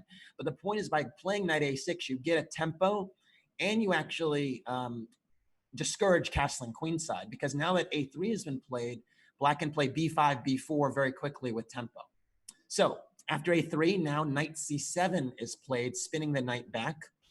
I assume castling kingside was played here. Very natural, but knight e6 now, the knight moves closer to the king side. And now I assume f3 was played because that's kind of, and yeah, f3 is already, nothing's gone wrong yet, but now black played this move knight g5, and now the storm cloud is brewing. If knight g5 was played, that's, then there's some problems. Because white basically has already weakened some dark squares, specifically with g3 and with e3 because of this f3 move, and h3 already weakened some squares as well. So white's kind of all in on this e4 plan, and it kind of doesn't work in the structure, basically. Yeah, you really wish your pawn was on h2, right? So I played this kind of structure from some Nimzo, e3 Nimzos, but usually the bishop is on c1. And usually the move f3 is met by c5 because you don't want your opponent to just get in e4 and have nothing for it. But unfortunately, there is no c5 here because this is hanging. Yeah, and frankly, even if c5 wasn't hanging the d5 pawn, now that black has played a5, c5 is always going to be more undesirable, frankly, because the b5 square can be used for white's minor pieces. But yeah, I mean, I think there was just I think the sacrifice happened very quickly after f3 knight g5, e4. Yeah, this is e4 is actually a losing move. Because of knight f takes e4, and then knight takes h3 check, and queen takes h4. And the issue here is that you would love to play e5 to shut down the diagonal, but there's rook takes e5, amazingly. Yeah, so that's what happened. And so it's just this lost. is one of your games you mentioned, right? Or you played it twice, actually, one being against Moisenko. Yeah. And it was amazing. I actually found this idea without the computer. I was just kind of trying to figure out ways to get an initiative in the Carlsbad. And then, so the first time I played it, it was made up over the board. And then the second time I checked it. Yeah. And it was great. Wow. So the problem here is that if they take on e5, there's bishop c5 and queen h3 mate with after king g2. And that's kind of the issue. In the game that I played, they actually didn't, Moisenko saw that e5, rook takes e5 didn't work. And he actually played rook f2, I think. Or no. Yeah, and then I played, no, sorry. He played rook a d1. I'm sorry. He played rook a d1 in the game, and I played rook e5. No, I took on h3 first. I took on h3 first. It'd be really fun if you went rook e5. You're like, you're not letting me take the pawn. I'm gonna play it anyways. Yeah, so I played bishop takes h3, and then rook f2, and then I played rook e5 here. Yeah, I remember this game. Yeah. And it's just lost. It's like I didn't even touch the a8 rook the rest of the game because, yeah, they played knight d4. If you play rook f, win here. Oh, you just take on f1. Yeah, there's mate. So knight d4, bishop takes d4, rook d2, and then here queen g3 check is the best move. I played it, and the point is that you force the king to h1. And I was thinking, oh, I need my a8 rook to make another rook lift, but actually bishop g4 is just cleaner, and the point is that they can't take on f3 because queen g1 is mate. Oh, like if I pass the move somehow, just to show your points. Yeah.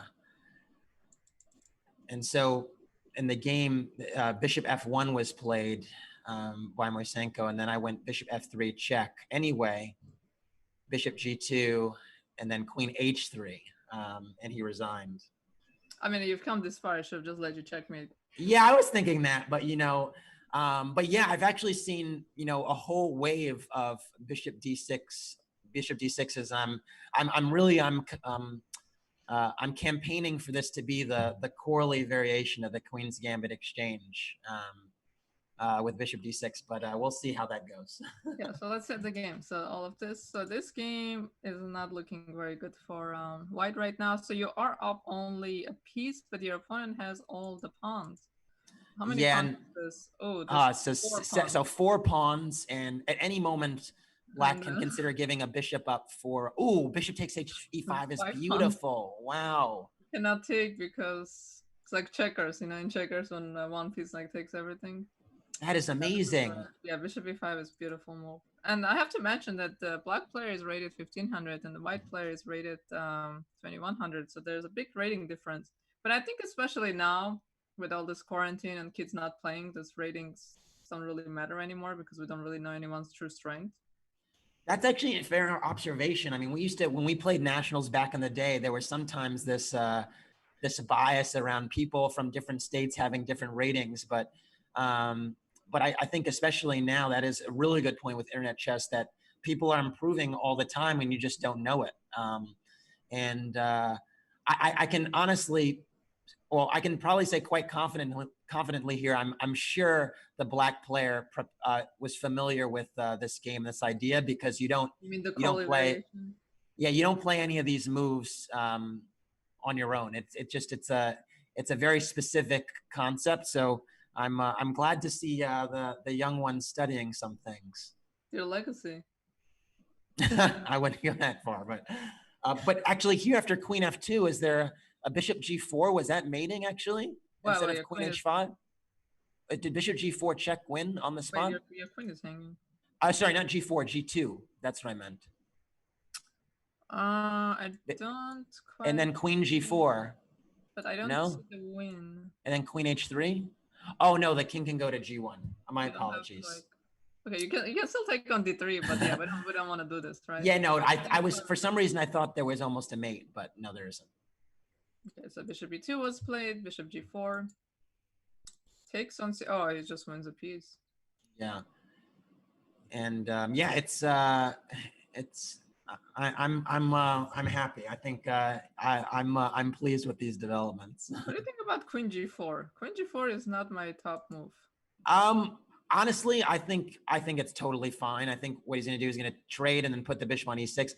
Of course, I would have played like the arrows that you're drawing, but frankly, all the moves here are winning. If you don't blunder something, you have so many pawns. You can just launch this armada down the board. It's so I'm not going to fault the black player here for maybe taking a practical decision, but they will be allowing rook e7, so there might be a little bit of counterplay. Maybe a little bit of counterplay if the queens come off. Yeah, I mean, I would not.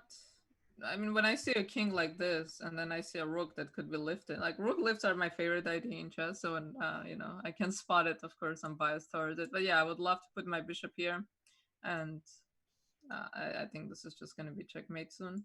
But okay, so queen's traded. So you do have how many pawns is this? 5. That's like you can give up. It's a rook. Bishop. Yeah. So this happened, and black decided. Oh. Yeah. So this is what I'm saying. Allowing the rook to the 7th is really the only chance here, and I believe that black will have to be a bit precise now. I mean, it would have been a bit safer to just go rook to try and hold the b pawn, or at least not give it up so willingly. So we'll see how this develops, but black is still in the driver's seat. We can definitely say that. They definitely are, but I feel like they're mishandling a bit. And sometimes when like you're playing really well or whatnot, and then you start steering in the wrong direction, and then it's not just one blunder or something. It's like 1 move, 2 moves, 3 moves, and then like you're headed in the wrong direction, and then the position slips out of your hand. Yeah, I also want to just point out the clock times here. So I think what happened is black, pretty much got into some decent preparation, but then, maybe maybe held up a little bit as far as maybe clammed up a little bit just because they're playing a very high rated opponent and they're thinking, all right, I know I'm winning. I need to win it now. And they're trying to navigate those complexities. I think we've all been in that scenario where we know we have a winning position, but you actually have to win it. And that can be a real challenge, especially when you know the level of and the quality of the player you're playing against. You might, start to second guess and just be a little bit more patient. I think now white is thinking, oh my gosh, this is the best position I've had in such a long time. I'm going to make the most out of this and use my time advantage. So we'll see. So if I'm understanding this correctly, it looks like black spent 34 minutes on rook e5, which is kind of surprising because if you go for this, you must know it, right? You don't just go for this and kind of hope for the best. maybe just Black just couldn't believe they actually got this position they'd seen before. I can tell you from experience that when I actually got this position a second time, I was like, you've got to be kidding me. But my instinct was to not think on it at all. So I actually was playing on increment through the line because I didn't even want to have my nerves kick in. But I think that the nerves definitely kick in when you have a winning position. So at no point did you think, oh, maybe my opponent has an improvement, maybe my engines kind of failed me or something like that? No, because frankly, the first time I did it, I didn't even use an engine. It was just the feeling was that this is so good and it looks so promising. And then when I checked it, you know, when I played the game against Moisenko, it was actually like 5 months after the first time. So I still had some recollection, and I had known. I knew what the evaluation was pretty much. But then when you're much strong, well, I mean, Moisenko's like 2,700, right? Or he was when. Oh yeah, when I played him, he was like 2,650. Okay, but like when someone like that walks into this line, like you don't have this self-doubt that like, oh, maybe his engine is better, or maybe I overlooked something, or you're just like. No, I think that's kind of been the great equalizer of the 21st century, right? Is that basically you know that every player, no matter how strong they are making mistakes in every game. And so you just have to be ready for those mistakes. And with computers, I mean, it's kind of given, you know, the amateur, so to speak, every opportunity to compete, at least especially in the opening phase, against the super strong player. So yeah, I mean, I love playing high rated players. I get excited about it. I feel like the mystification, or that's not a word, I guess, but the mystery of you know, players being great and perfect at everything they do has kind of been knocked down, because anyone can kind of check with the engine and be like, well, they made a mistake here and here and here. And so I feel like that's something that's kind of eroded in the past 20 years. And I like what you said about liking to play stronger players, because I feel like sometimes like kids at a young age, they start having the self-esteem issues, and they don't like, they play a stronger player and they're like, oh, I wish I could play someone weaker so I could win the game. Just the wrong mentality. But I'm actually curious to see how the chess scene is going to change once we come out of this situation, because I feel like so many players have been studying so hard and not playing, and their ratings are just going to jump up. And I think next time we sit down at the board, like, this ratings just may not even matter anymore. Yeah, I agree with that. Let's go back to our Christopher Yu game. We have some developments there. So we left off here. So bishop h6 and 94 was played. So I remember we were saying f5 didn't really work. F5 was the problem with 94, right? But why like the engine bar is giving such a huge plus, but I'm not quite understanding why, if not 94 or 95, like what is the big advantage? So 95 was not better though? I mean, I just see this like evaluation drop, so So okay, because I would have thought that 95 or 94 is most natural. So maybe there's something even more concrete. I would love to, maybe honestly, you just go knight d1 and corral the pawn that way. I think this is a pawn I'm happy to part with. Yeah, okay, the bishop f4, queen h4 variation we spoke about earlier. Yeah, that is dangerous. So yes, that's actually very interesting. What is the problem with the move? Huh. The bishop f4 is the big issue, right? So can we go crazy a little here? I'm not sure. Oh well, now. Now we take. Yeah, and now knight d5 becomes a theme. Yeah, needless to say, it's extremely complicated. I would feel I'd be pretty reluctant to go f4, to be honest. I mean, for some reason, keeping the structure intact while also trying to get some initiative is kind of what I want to do. But I am very surprised that 95 or 94 is kind of not the thing to do. So yeah, well, White's definitely going to have some challenge here breaking out.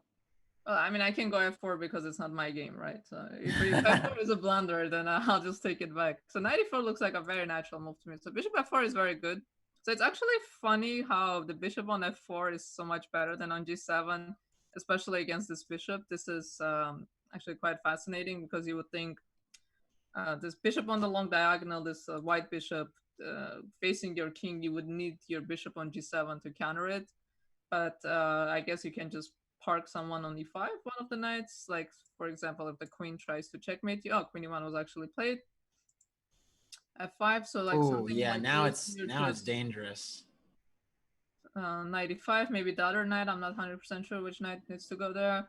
But the point is, you don't even need a bishop. You just block this. And if I can just point out that instead of knight e5, I think bishop e5 is just picking up the bishop. It's just a blunder. Yeah. Okay. That's funny. Okay, so in the game, instead, queen e1, f5. So yeah, f5, you're breaking apart the structure. And as you mentioned, like opening some files, starting to look quite dangerous, yeah?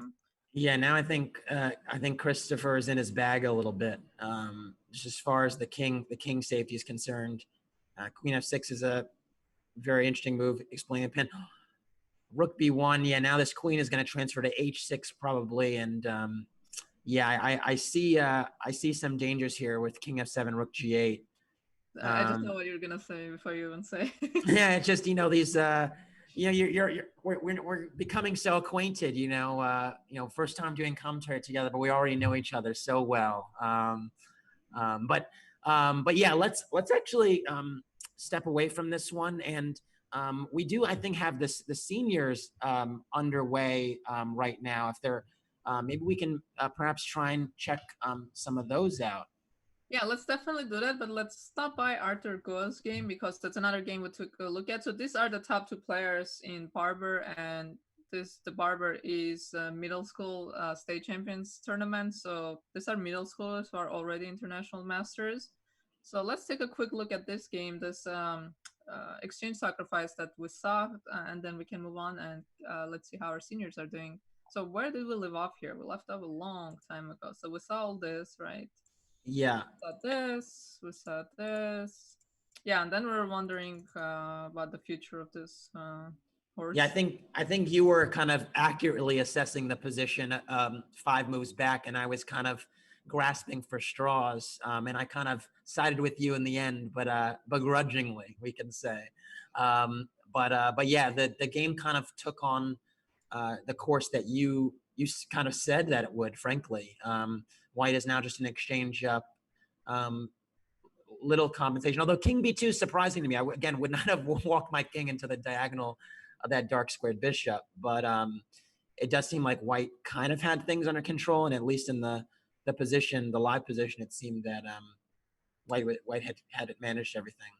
It's kind of funny, right? It's kind of like the Christopher Yu game. There's this bishop on the long diagonal and just don't care. I guess the point is it's just gonna take so long for black to move these pieces out of the way and do anything on the diagonal. Also, you yourself are pinned, so I'm not even sure what you can do on the diagonal.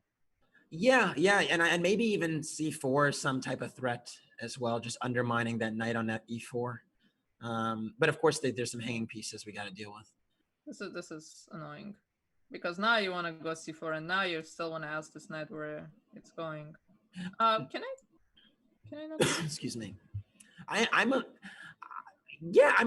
little surprised, frankly, that like even giving up the dark squared bishop, even inviting the knight to take the dark squared bishop surprises me, because I would have wanted to try to attack the black center before making any concrete exchanges. I suppose here the idea with knight takes g5 is probably just bishop takes a7, honestly. Just taking the pawn and coming back. And again, asking where your knight is going. Oh, is the knight almost trapped there with h4? Maybe you can go f5? What about e4 check? Does e4 check bother me? Let me see where I want to go. Probably. I feel like e4 check makes things more difficult for you, but I may be wrong. Okay, where do I want to put this king? Let's say here. Yeah, I was thinking e4 check and then f5. Maybe your move order is actually smarter because I hold in e4 in reserve. But I think this is like you kind of have to try to block the rook somehow. I mean, I'm not saying this is. I agree that it's winning for white, but just trying something. Okay. Yeah, rook d2. Yeah, but rook d2. Okay, so it was a attack on the rook. So a6 defending the pawn, c4. Yeah, so this is becoming problematic because you don't have time to play f5 because of the ampersand, and c4 attacks d5. So your knight on e4 is not secure.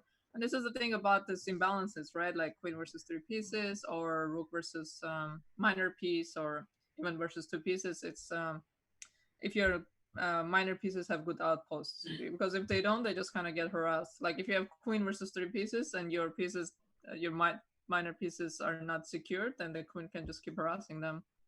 That's a great observation. Have you had that imbalance before? Yes, I had the queen against for 3 pieces. Wow. Wow. I had it against Carissa Yip last year's US Championship. It's one of my favorite games I've played. Was it a Grunfeld?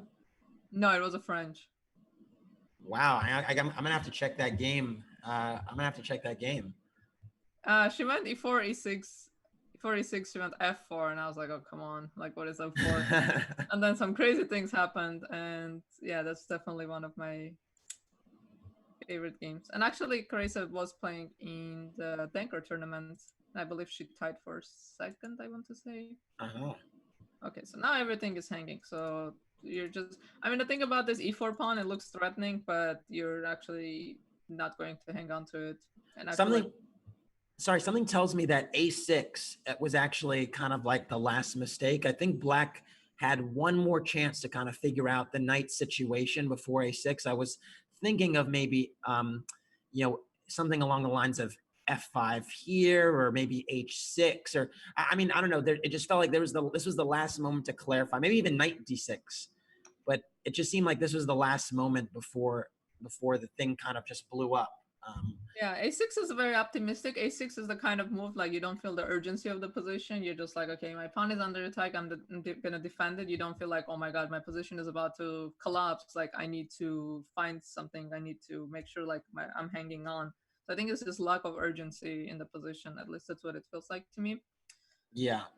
And yeah, you're right. I think even the lines we're looking at with knight g5, f5, I think those were more playable than this. Because even if you take on a7, the thing is, it's not like you take on a7 and it helps you creating a passed pawn, right? I think the main problem might be you're giving your rook another entry square. But like if you take on a7 and like the lines we're looking at with knight g5 or whatnot, like something like this, I think this is a favor. This is exchange that favors Black because you have double pawns, so it's not like you get 2 versus 1 on the queen side, and you're gonna shove your pawns and create a pass pawn and just queen. But now at least I can put a knight on e4, pawn on f5, and at least secure my minor piece. So yeah. Yeah. After f5 here, I don't know. It's a game all of a sudden again. I mean, if knight takes g5, bishop takes a7, f5. I mean, that seemed wild to me. Yeah, I mean, definitely not clear. Yeah, this is definitely a game. Okay, yeah. Let's see where we are, and then we can move on from this. So this happened, and now everything is hanging, right? Okay, that's a check. I was like, why did the king move? So check, and now every single pawn is hanging. Now when I take on h7, now it's a passed pawn. Yeah. c3 or e2. Yeah, this pawn, unfortunately, is being blocked by the rook. I will bring my king, and doesn't look like this pawn is going to go too far.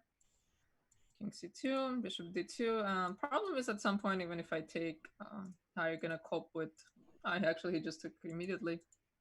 Yeah, that would have been my choice, just to say, look, you have no counterplay. So I think this was a clean decision by the young IM. Yeah, because Mr. something like this, all of a sudden there's counterplay because you cannot do this. You're getting mated.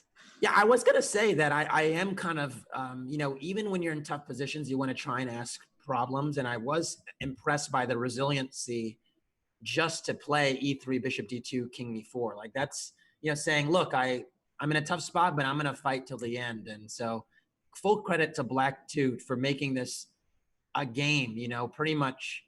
I mean, it's obviously White is the one on top, but for just trying to persevere, that's really great to see.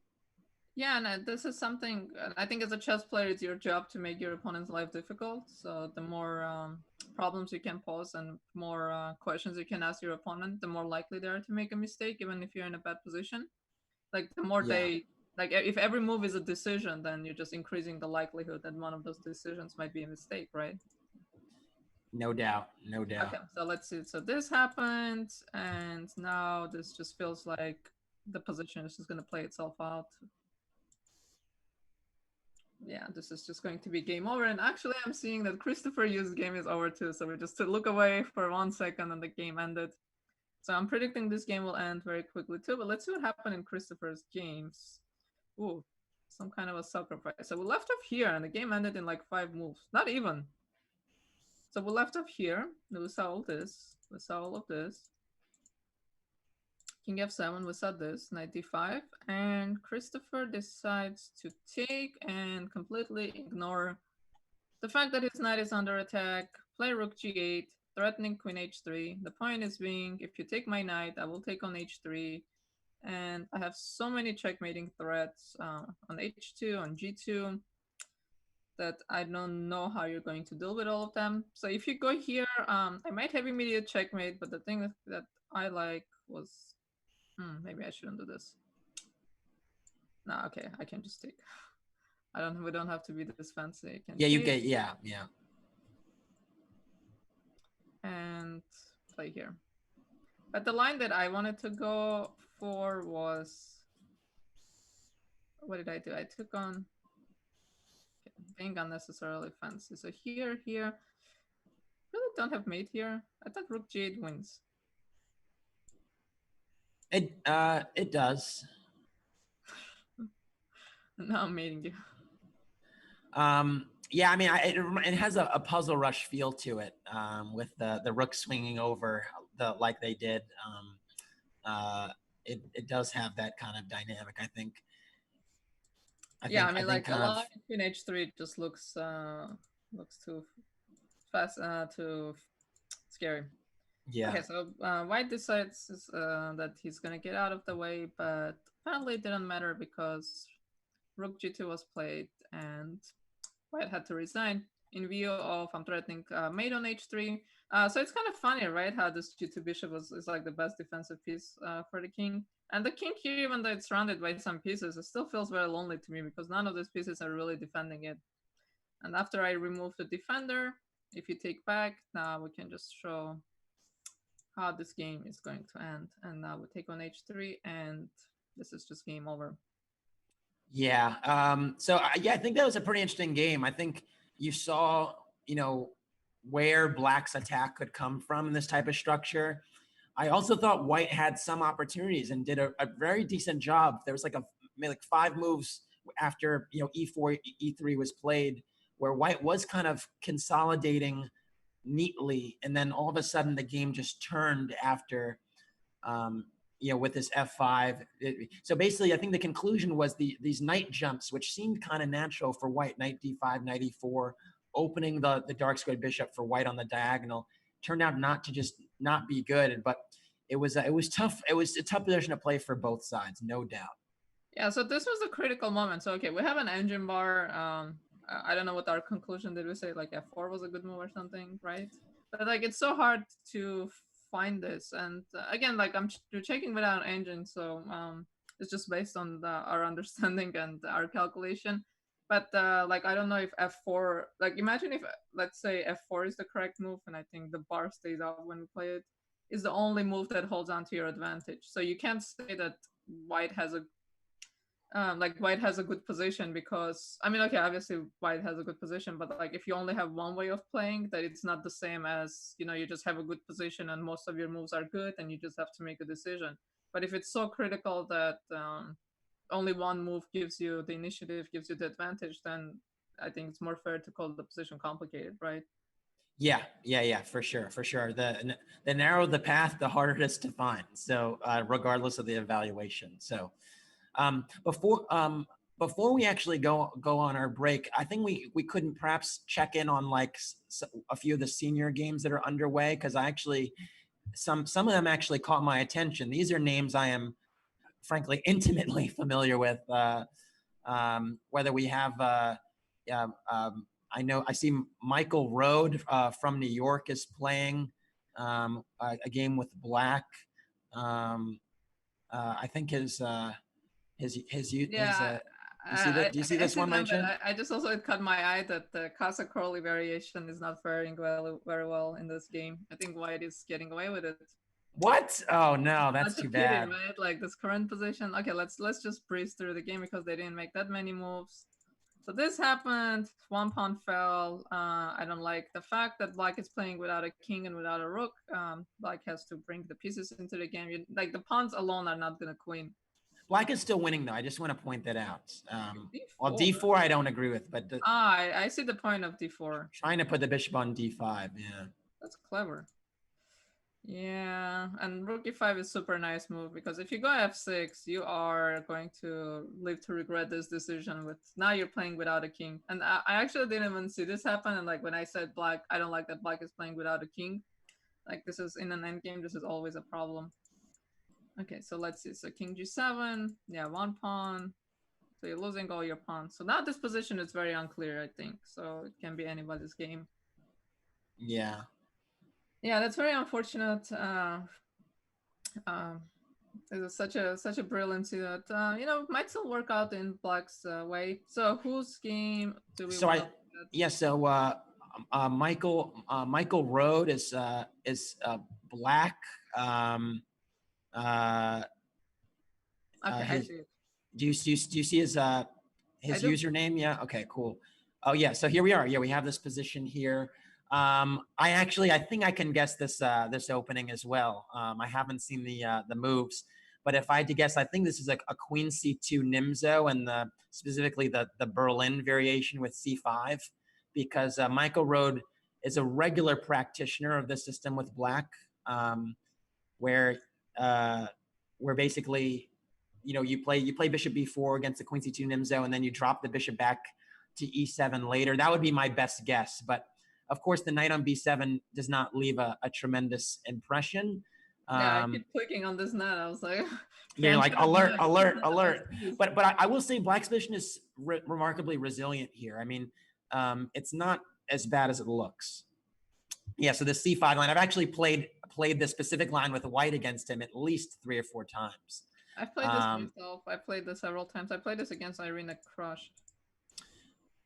Yeah, I don't love this foray with knight b5 and queen d1. I think there's probably more efficient moves to make, but it's definitely an interesting line. And the knight on b7 does a job. I mean, it covers the c5 square. You know, it kind of restrains that break in general. And you know, White has to kind of decide whether they want to play b3 and bishop b2 or a3 and b4.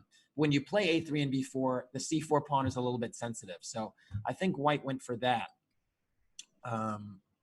But yeah, we can see how it develops. Yeah, bishop f4, d6, rook c1. These are natural. Yeah, it's an interesting position. It's a head check, right? And the head check is hard to crack, but again, concerned about this knight here. So yeah, no, it makes a lot of sense because you don't have a lot of space. You want to trade pieces. So we went knight a4. Knight a4 immediately. I want to go b5. Yeah. Wait. Question. I actually wanted to go. I guess it doesn't work after knight e4, but I was looking very briefly at knight d4 as a way to kind of get the bishop pair. But I believe taking on e2 with check is the problem. So your idea otherwise, it wouldn't be. Yeah. And the problem is you take on c1 and. Yeah. It's actually a funny line. No, it's not that. Hold on. What is the material count? Yeah. Oh, we lost an exchange in the way. Yeah, that's the problem. But it almost works. It's sometimes a theme in these structures. Again, when you have 2 bishops on a diagonal, the fianchetto one, the one that's protected by the king, is safer. And sometimes there are these tactics that work. Unfortunately, the queen is just on the wrong square. That white queen on b3. So. Let's also check in on Fishbane, actually Alex Fishbane, because he's, you know, he was a Danker champion back in the day, and also won the senior in 2018. So you know, certainly has had, you know, his fair share. Although I see you're on the Zapato Sevillano. Yeah. Okay, so this one. Wait, so this was a Fishbane game. Oh, excuse me. So I couldn't recognize the username there. dry country, I suppose. Okay, gotcha. Yeah. So, all right. So we were speaking on this game. Then let's go to the Zapata game, and then we'll give a brief summation of that. Yeah, Enrico Saviano is a name I'm very familiar with. He's played in Southern California many times. I believe he won the state championship.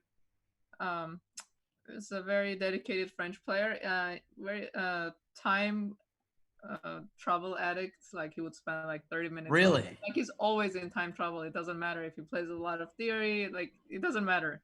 Like nothing matters. Like, always in time travel. But still manages to play very good moves. It's like glitch kind of skill, you know. So French with the black pieces. Yeah, it's a Tarish, right? It looks like a Tarish. Yeah. I clicked on the wrong arrow. Okay, so knight f6. One of the many lines. There are so many. I've played everything against a Tarish, but I think c5 is the most challenging move for white. Yeah, I agree. I played the French maybe like quite a bit in the past year, and yeah. What's your opinion on knight f6? You think it's a little dubious, or you think it's? I've always had the impression that it's a little dubious. I think c5 has always been a bit more precise. I gave up knight f6 a very long time ago. I switched to bishop e7 for a long time, but those lines are very suspect with like bishop e7, g5 lines. And, you know, just going g5, just busting out g5 out of nowhere sometimes doesn't work out too well. So this actually, I haven't checked this theory in a long time. The last knowledge that I had that I thought this white is doing quite well here. But yeah, I think c5 is definitely, like we're talking about this position, c5 challenging the center. Because the knight on d2, it's flexible in a sense that you want to go c3, as we will see in the game, and defend your pawn chain. But at the same time, you're blocking your bishop, and the knight on d2 can become an awkward piece. So Let me ask you another question, actually. Yeah. Let me ask you another question about this, because you're going to be our resident French expert, being a lifelong practitioner. So I've had my spurts here and there, but I've never made it my main weapon. So after c5, were you a queen takes d5 person or an isolated pawn person? Where were you on that? Queen takes d5. Okay, so you're going to keep the structure and withstand the short-term tactics rather than have the long-term problems of the isolani. I mean, you're giving me too much credit as like this long strategic player, but I think queen d5 is more yeah, like you said, like immediately I think it takes care of a lot of black's problems. I mean, the positions are still very playable even with all this kind of exchanges. Let's say like when all this happens and, you know, we trade and then eventually white wins this pawns. So there's a lot of clarification in the center. So you get rid of your French problems. Basically, this bishop does get developed a lot of times, but white still has a lot of good play. On the king side, they can bother you a lot. Their pieces are a little more active. Yeah, I can actually recall sitting near you for a game you played in this system. And I've played a few games with queen takes d5. And I always like the tactics you have to be very careful, right? The white allows bishop takes h2. And then there's these queen h5 tricks with knight e6. I sat next to you against a game against Jimel John. Oh my God, that was like one of the craziest games I ever played. That game, yeah, he had some kind of a crazy repetition that he could have done down like 3 pawns, where he's like attacking my queen with a queen, but I cannot take his queen because it's checkmate, so we have to repeat. And he decided to go for it, and I eventually won. Yeah, that game was pretty crazy. Yeah. But okay, all right. Let's actually take a quick look at this, and then we will take a short break. But yeah, give me your conclusion, your eval here in the position. Well, I know this. Like again, 94 g3. There's like I don't know this theory anymore because I haven't looked this up anymore. But I just was under the impression that white is doing well here. I don't know what the new engines say. So black goes queen c7, stopping this idea of bishop f4. And now white does bishop g5, and sometimes the bishop just goes to g3. Even though you spend a lot of times, you want to exchange the dark square bishops because you have a backwards pawn on e6. So whenever you have a backwards pawn like this or an isolated pawn like this, on the light square, you want to, as the opposing color, you want to get rid of the opposite color bishop. So black really needs to hang on to this d6 bishop, and white really wants to trade it and leave black with this bad c8 bishop. So rook c1, very natural move. Knight h5, stopping any kind of bishop moves. Maybe playing oops, bad with my arrows today. h6 and maybe putting a knight on f4. So knight went to g3. Yeah, and sometimes this king can also become a little bit shaky. Well, if you play the French, you certainly can be accused of not being brave, right? So this is what I was telling you, right? If you don't get mated, you're doing great. It's like, at least I didn't get mated this game. Right. a3, rook f8, and black gets the bishop pair, but the problem with the bishop pair in this position, this is one of your bishops. Yeah, I must say I'm extremely surprised, like shocked that black played rook fe8. I thought the rook has to stay on that the open file to, you know, try, and sometimes there's rook takes f3 ideas, or just hitting to f2. Like rook fe8 would not have been a move I would have considered in a million years. So I'm surprised at that one. Maybe there was some concerns of queen c2, queen h7, or I don't even know, but rook fe8 is a move I failed to grasp. No, you're right, because I kind of played through it fast and I just kind of clicked through it, and then I like didn't question it. But yeah, what is the rook doing on e8? So this was played h6, and now we see 95, and now we see a big structural change. And this is actually really interesting because white basically takes care of this problem for white takes care of this problem for black, because now, okay, e6 not a great pawn, but at least it's not on an open file and you're not attacking me. But now there is a big problem with the pawn on h6 is your light squares. So yeah, with my rook here, so now I'm threatening something like rook f3. Now I'm let me clear this. So something like rook f3, queen c2, and just checkmating you. You really wish your pawn was on h7, so maybe at some point you could play g6, which is still a scary move to play, but you're keeping this bishop at bay, and you're also keeping this knight from coming to h5, where it can be an attacking piece. But this is a very instructive decision, I think, for white, changing the pawn structure like this, because in the long term, or even like immediately, it feels like it should be benefiting black, right? Because you go from having this terrible pawn and this terrible bishop and all this problem to all of a sudden solving them. But I think this attack is just going to be overwhelming. Like, I don't see how how black is going to cope with this. Yeah, I would be so shocked if this game lasted another 15 moves. I think there are a few dynamics at play. First of all, again, the rook should be on f8, right? Because then there would have been queen takes f2 opportunities, which just weren't possible with the rook on e8. So 95 wouldn't have been viable.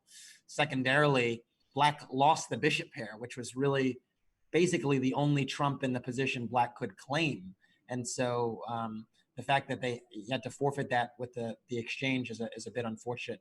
And then, yeah, like as you mentioned, these light squares on the king side for black are just Swiss cheese, right? So I expect Zapata to, you know, he's a very good attacking player from the Atlanta area. I expect him to do some things to this position. So.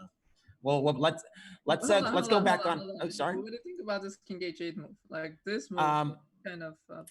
I mean, there aren't a lot of great options. So I think the idea here actually is actually somewhat creative. Yeah, it's to go queen g8, rook f8, and bishop e8, and knight e7 in an ideal world. Like a true French player. Yeah. Just everything on the box. Yeah, that's gonna happen. And then there's gonna be like some rook f8, bishop e8, or knight e7. It shouldn't work, but I'm just saying that this is what, you know, black is trying, given how it just went wrong. It went wrong. Man, this is what happens when you play the French. This reminds me of some of my games, to be honest. Okay. Painful. Well, and I see the Casa Crowley variation. Nothing to do with the opening here. Nothing to do with the opening. Let's be clear. I think the best black can, but I think it still should end in a draw if I put a pawn on h3 and I run my king to b6. I don't. Oh, absolutely. And by the way, that would still be an accomplishment. I mean, this is a massive rating difference, and for black to have fought the way they did, full credit. let's take that break, and we'll come back and see if that French game is still going on when we come back, right? Yeah, that's a good point. Let's see. All right.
All right, welcome back to the action. We have a few more games still going on in this round one.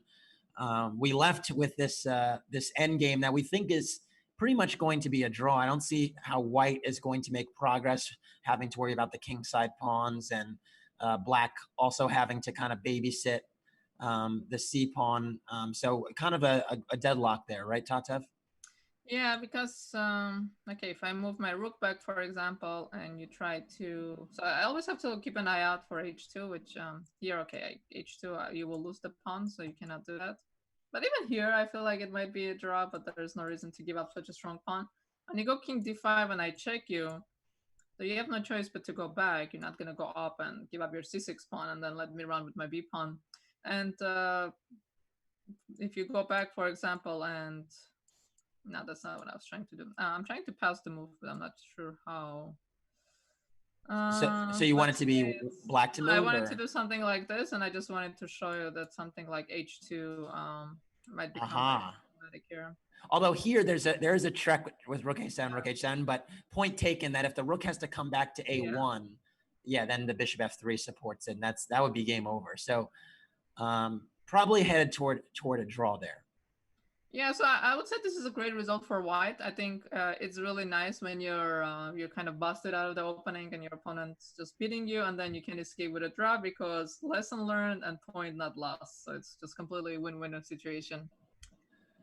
So just a question for you, Tatev, about a winning position like that, might not wind up being winning. How do you react to that? Do you draw takeaways? What do you think is the lesson learned from this game as the black player? Obviously, white is going to be relieved. How should black feel or react after this? I think it's very painful not to do this, especially when you've done your homework and you show up prepared and everything goes your way. I'm actually gonna just click on another game, so just to have it on the board while we're talking. So I think it's very painful. So I've had this experience during the first round of last year's US Championship. I was playing against Maggie Feng, and my coach and I, well, mainly my coach, had really good preparation. I got like, I think I was like +2 out of the opening. I blitzed out my 20 moves or opening. And then I got to some kind of a position and I couldn't, I just couldn't, I messed up at some point and I couldn't make progress. So I kept getting frustrated. And at some point the position just becomes like normal position, but I just couldn't let go of this, like I need to win this game. Like I've done my homework. I got a winning position. I'm up on time. Like, why am I not winning? And at some point I overpressed and actually lost the game. So I think it's very painful when you feel like you're doing everything right, but it's not going your way. But I think it's also a great reminder that there is no such thing as like deserving to win in chess. Even if you've done your homework and you show up with a great preparation, you get like everything goes your way. There's still work that needs to be done. Just because everything went your way doesn't mean you're entitled to the point. You still have to put in the effort. You still have to convert the position. So I think that's one of the takeaways of that. And I think also understanding the different phases of the game, like maybe you've opening knowledge is very good, or like even your middle game play is very good, but then like, why didn't I win this game? Like really trying to understand, was it something psychological that you get so emotional that like I'm beating this someone 500 points higher rated than me, and like you just your thinking becomes so clouded that you cannot make rational decisions anymore? Is it because maybe your end game understanding wasn't that good, or like what is it about it? And I think the psychological and emotional aspect was a big part of this game. Yeah, so if I may, because I think you gave us a lot of different perspectives there. So I'm going to try and frame it best I can. Then we should probably jump into this game because it's not kind of under the wire and there's not a lot of time left. But it sounds like there's you got to kind of have to look within yourself, see kind of what you did right, what you did wrong. And one thing that I actually always kind of took away from any game, and even now I don't take any individual game as badly as I used to, was, did I lose or did I win or did I learn? That was always my perspective. Did I win the game or did I lose and learn something? That was something my grandma actually instilled in me at a young age. And I think, that's something, especially in the scholastic sphere, that, is very important to kind of draw some takeaway regardless of results. Is a useful thing to do, and just kind of stay upbeat. But anyways, let's actually jump into this one, because I see there's pretty much one side is 3 minutes, one side is 150. So how do you evaluate the position before us on the screen? So I have to mention another thing. So the player with the white pieces, Sanjay Rajan, he's rated 1500, and his opponent, the Russian there, is rated 2100. So again, we see this huge rating difference. Just two moves just came in, and I'm a little worried about this king. Yeah, I think Rook B2 was I think Rook B2 was actually a blunder, because there was Queen A1 and Queen takes C3 as an idea, but somehow, I don't know, the moves on the board right now, now the queen is actually not getting in. So white has managed to. So if I go Queen A1, what do you do? You have to go Rook B1, right? You cannot allow me to play Queen H1. So, yeah, correct. Throw in a check, but the thing is, my king on G6 is very secure. So I'm not sure you want your queen to be on B7, or you want it to be a little closer to action. You don't have something like this trying to. Oh, well, I'm blundering my rook. I wanted to show Rook H2, but I'm also blundering my rook. Yeah, so your queen cannot come back, cannot come here, because, oh my god, struggling. And yeah, we got it. We understood the idea. I dropped my. Actually, Queen F1 is just must slip. Yeah, so this is a very tough to play. So I think maybe you have to go Rook B1, but now I think I can just take. And now. Yeah, this is a winning position for black. Just it's not even even frankly, even if the queens are off the board, this would probably be a win for black. It would have to be precision would be required, but the d4 pawn would be so weak that it'd be tough to hold it together, and black can create two connected pass pawns, which is always kind of the important element of rook endgames. Is that black always has the potential in rook endgames now to go e5 and get the two connecteds if the c3 pawn drops. But the queen's on the board, that's not even a discussion, because the king on g2 is considerably weaker, having less pawns around it. So yeah, I think that's kind of the problem here. Yeah, and the problem is, once you lose your c3 pawn, you're losing your chain, right? This is correct. The problem of pawn. Well, the downside of having pawn chains. Once you lose the root of the pawn chain, like the entire chain just falls apart. Right. Yeah. That's and actually, I've seen this term on the across internet and commentary spheres in the past several months. Is black has this what do you call this, like the bathtub or something, or the reverse bathtub structure, right? So I think it happens if white also has pawns on, if we can visualize a pawn on e3, f3, and g4. And I don't know why it's buffed up, but it is. Yeah, it's funny. I don't know who coined the bathtub structure, but it is a funny bit of terminology. Definitely the internet terminology, right? So maybe we just stick with this one, because again, there's 50 seconds for white, a minute for black, and see how this just develops here. We have another rook ending we haven't actually taken a look at. We can come back to that. So in our other game of the rook versus bishop and two pawns, that looks like it's headed towards a draw. Yeah, but queen e2. Okay, I understand queen e2 kind of consolidating move, but now that's rook. Yeah, good practical chance. I mean, at the end of the day, rook b7, you can't take on e6. So I would have actually tried, instead of rook b7, I would have tried something like rook b6 or even rook e1. Take on e6. You play rook b7 because you're going to take on e6. Like, you don't play rook b7 without the intention of taking, right? Okay, but now we have to see what does black do here. Because now checkmate, right? I think that's the issue, right? Queen d2, etc. Right? I don't see the mate though. Queen d1. Can I? So then g4 check. And no matter where I go, you get my queen, right? If I go here, you check me from here. Right. And if you go here, you check d4. Oh, yeah, I was looking at d4. I didn't even see rook e8, but yeah, they both work. Yeah, this is so devastating. So let's see what's gonna happen. Yeah, queen d2, it's very natural move. So my bar is telling me it's mate in 11, but of course you don't have to calculate until mate. But the thing is, even if I don't do that, In this position, if you go queen f7, I guess you're gonna follow it with queen d7, right? Let's say if I take a pawn. You have a draw? Yeah. Well, this way, yeah, because king e4, the queen could come to g4. So yeah, the king has. But actually, wait, I might be in trouble now. I cannot go back. You're gonna. Well, I think there's a perpetual here with the queen on c2 d1 because you can't run to the h file because g4 and queen h2 mate. This is funny. So this line that I just wrote was so necessary. Whoa, the game ended. Yeah, so g4 check ended it. Yeah. Nice deflection tactic, not something you see every day with the pawn. You normally see these types of deflections with the pieces, but just instructionally, the king on f3 is overloaded here. Can't cover the e2 queen anymore. So. Okay, so there's no developments in this game. So let's take a look at the other game we actually haven't seen in. Actually, I don't think we've taken any look at this game. So let me see if I can find who's playing. But I'm looking at it from the black point of view. Let me flip it. Ooh, what is going on?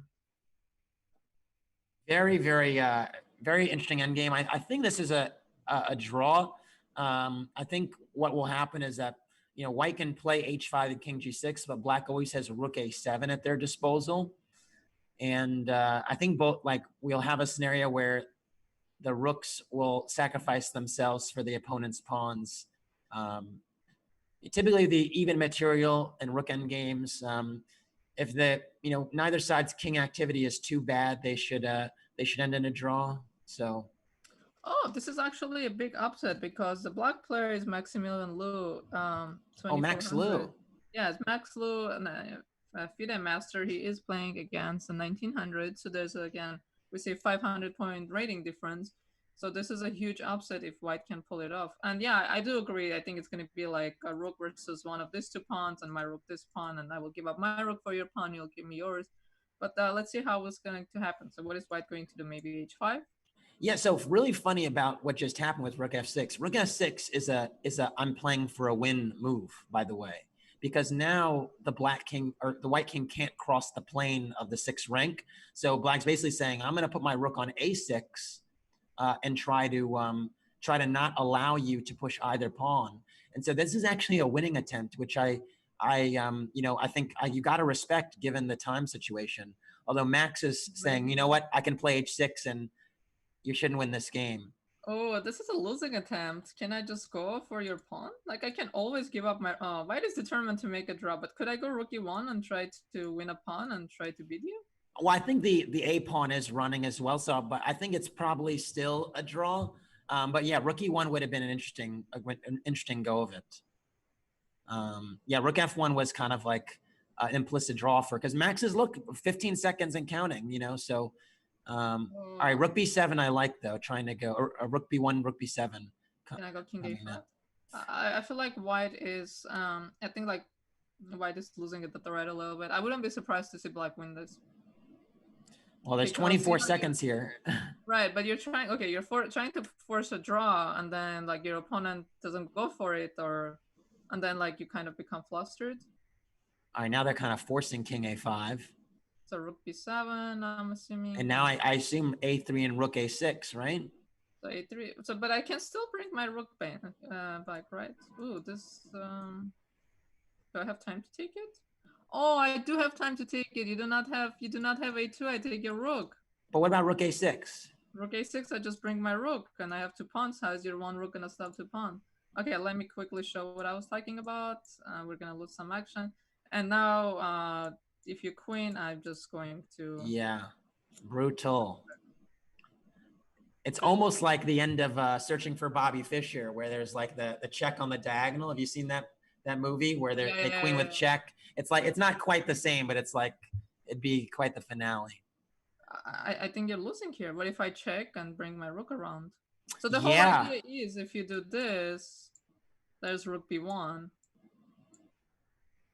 But even this, like, I can go back and make a draw. Yeah, this is remarkably complicated, honestly. Now that the pawns but I think rook a7 is a bit of a finesse. Whoa, are we going to a queen versus queen endgame? Oh my. Wow, this is very exciting. This is very exciting. Look at this. Rook a7 has to be played. Oh my. No, but I think Rook a7 was a nice finesse, and I think it would have been a win. Yeah, Just but this is one more tempo. Oh, look at this. All right.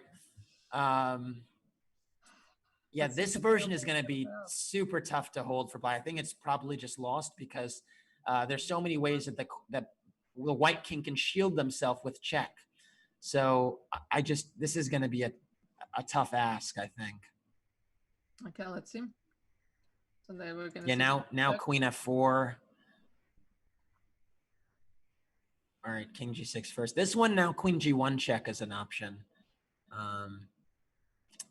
I think the plan is you bring your king to h8 and then you go. That's like the way you need to hide here. Is you play king h7 here, and then after a check you play king h8 or king g7, and you're gonna hide that way. Okay, so we are on move 64. You think we're gonna cross move 100? No, this absolutely not. Yeah, wow. no. This is not. Black's gonna run out of checks too quickly. Okay. Do you think this game will end quicker before the French game? They have more time. That's not a I didn't even know the French game was still going on. That game looked like a nightmare. Okay, Black. This looks. Why are they going back to h6? I mean, that's just repeating the position. I mean, he's playing on increment. Okay, but let's make some progress here. He wants to go king g6 and queen f5. I don't know. Yeah. No, but there's just queen g1. You have to go to the corner, or you're not going to make progress. Maybe it's getting closer. Maybe he wants to go king f7, king g8. And then maybe that's an option. But I mean, the same thing is the king h7, king g8, or king h7, king h8. So white needs to veer their king toward the 8th rank. That is for certain. And then that's the way to make progress. But again, under the gun of the clock, it's tough to make really concrete decisions. But what an upset either way, right? I mean, well, this has been wild, but isn't Max the white player here? No, Max is black. Oh, Max is black. Oh. Yeah, that's why I was saying it's a big okay, upset. so gotcha, I misspoke. Like in that position, I thought maybe black will trick white, but I also thought like rook f6 is an attempt to lose, not just an attempt. But I mean, that's what happens, right? You take a risk, your risk can go either way. Yeah. So I'm hoping they don't go back to h6 now and repeat, because this is one of those positions where you can't lose, right? So it's like you'd love to see a winning attempt here. So come on, show us. Don't repeat. Don't go king h6. Play like king h7 or king h8, please. That's what I'm rooting for. Yeah, king h8 play. There we go. Okay. So now I think I would expect queen g5. Not that it's a great move, but I think the problem with queen d4 is you just invite queen g7 basically. These positions can be drawn this is not a drawn position, but black will have more drawing chances if white starts to kind of entomb their king a little bit. So the problem is your king, right? Because when you start giving me a lot of checks, if I can block on the 6th rank with the queen, that's going to be a check. Okay, so black is thinking. So black's definitely not happy. So yeah, I do have a feeling that black is just going to keep checking. Yeah, no, this one they're going to run out of checks very momentarily, because after king h7, you can't give another check. Right. And this is the point we're making. So there is no queen d3 because queen g2, queen g6, you block with a check and force a trade of queens. Actually, if I was black here, I would probably go like king b5, honestly, or king a5. Yeah, something to just try and get out of the line of fire. And if I was white here, I would actually go. I wouldn't rush with h6, to be honest. I would probably go. Oh yeah, I was going to go queen f7. This is because basically, if you entomb your king here, then there become perpetuals. That's my point. Is you actually don't want to rush with pushing your h pawn until you improve your king. And yeah, this is already looking closer to a draw, because the king is lacking escape squares now. So now maybe I believe 6 was a better move. I mean, this feels like a perpetual already somehow. Yeah, I mean, again, queen f7 had to be played a few moves ago instead of h6, and then you actually give your king more options to kind of zigzag away from the checks. But these endgames are very, very tricky. And actually, putting the king on a5 here is actually textbook for black. The key to avoid perpetuals is to have your king, believe it or not, on a5, a4, h5, or h4, depending upon where the pawn is, and it gives you your best chance to survive. So I was actually told this by a national master in the past 6 months. I had no idea of this concept. So it just goes to show. I don't like this check. I don't like this check. No, why not queen f6? Yeah, no, queen f6 was the way to give. You would have given that king some real estate on g7. But yeah, the whole point being, and now there's no more checks because I'm blocking right on the 6th rank. So kind of the same idea we had before, but using the 5th rank, and this looks very tough. This looks lost. Okay, let's see our game. Still they have the option. Queen f6. Okay, so let's see. Okay. Oh my God, so queen f6. All right, don't repeat. Come on, queen f6. Oh my there we God. So black also had the chance to go queen d7, and so these are some real increment time trouble junkies. You can see. I mean, to a certain extent. I mean, you basically they're playing on the increment. They're really kind of just. There's a lot of nerves going on. It's very easy for us to commentate from a distance, right? Yeah, yeah, of course. Especially when you haven't played the game, so you're not under this. You haven't been under pressure. You don't have this. Oh, king e6. They found it. That's a nice one, by the way. King e6. That's brilliant. Now queen g7 is a threat because queen e4, queen e5 check. This is still queen g7 is a threat here because queen e4, queen e5 check. So this is brilliant move for this one. King a4, excellent. Wow. We're being treated to some high level stuff. So now actually, I believe the best move to be some move with the king like king e5. I think king e5 would be the move I'd play, honestly. I mean, I don't think king e5 is going to be played. It's such a difficult move to play. Because you go queen g7 and you're back in this problem. Prophylaxis in general is tough in time trouble. Yeah, the problem with queen. Well, if you go queen, oh wow, wow, so impressed. Like I'm wow, that is impressive. So yeah. So now I would expect queen d3 or king or something like that. King a3. That's not a great one because the king should be on a4, a5. So now king f4 is super strong. Actually, no, even queen g7 now. There's no checks. And then you get your pawn all the way to h7. But you have to be careful, right? Because queen g7. If you rush with h7, there could be like a queen b2 check sighting, right? Or queen c3 on the diagonal. So king f4, this is classy. This is very, very, very nice reconfiguration. Wow, this is. Yeah, I'm super impressed by this play. I mean, I did say. All right, king a2, king g5. Wow, that is impressive. Impressive stuff. Now white is ready for some operations. Although here, it's still a little bit tricky. I don't know if I would play queen g7, to be honest. All right, queen f. But you have queen f7 and h7 also. I don't know if that was any good. So how do we escape? Oh, now king f4. So now there's no queen d6. It's so easy for black to blunder here. Yeah, there is queen h6 check, though. Or queen h4 check, excuse me. And now... Oh, queen g5? Yeah, I preferred your moves. So now king g6. Yeah, these checks are coming in. Yeah, it's very easy to miss a defensive check though. Yeah. King h5. I don't know about that. He's going to go back to g6 and figure things out. What a game! What a game! Yeah, so this game is definitely touching 100, right? Like I was saying, no chance, right? Like. But now I was just thinking that I'm gonna check out the French game. The French game is still alive and kicking. Now it's I wouldn't call it kicking, but the French game is alive. Okay. All right. So it looks like we're back in Perpetualville because the king has to try queen h2 now. Yeah, I guess you can. The king has to go to g7 and then block with the queen, but. I appreciate the tenacity of both these players. I mean, they're seizing the moment here, no doubt about it. So, okay, black is thinking. Okay, so they got some time on their clock, so they have 1.5 minutes to a minute.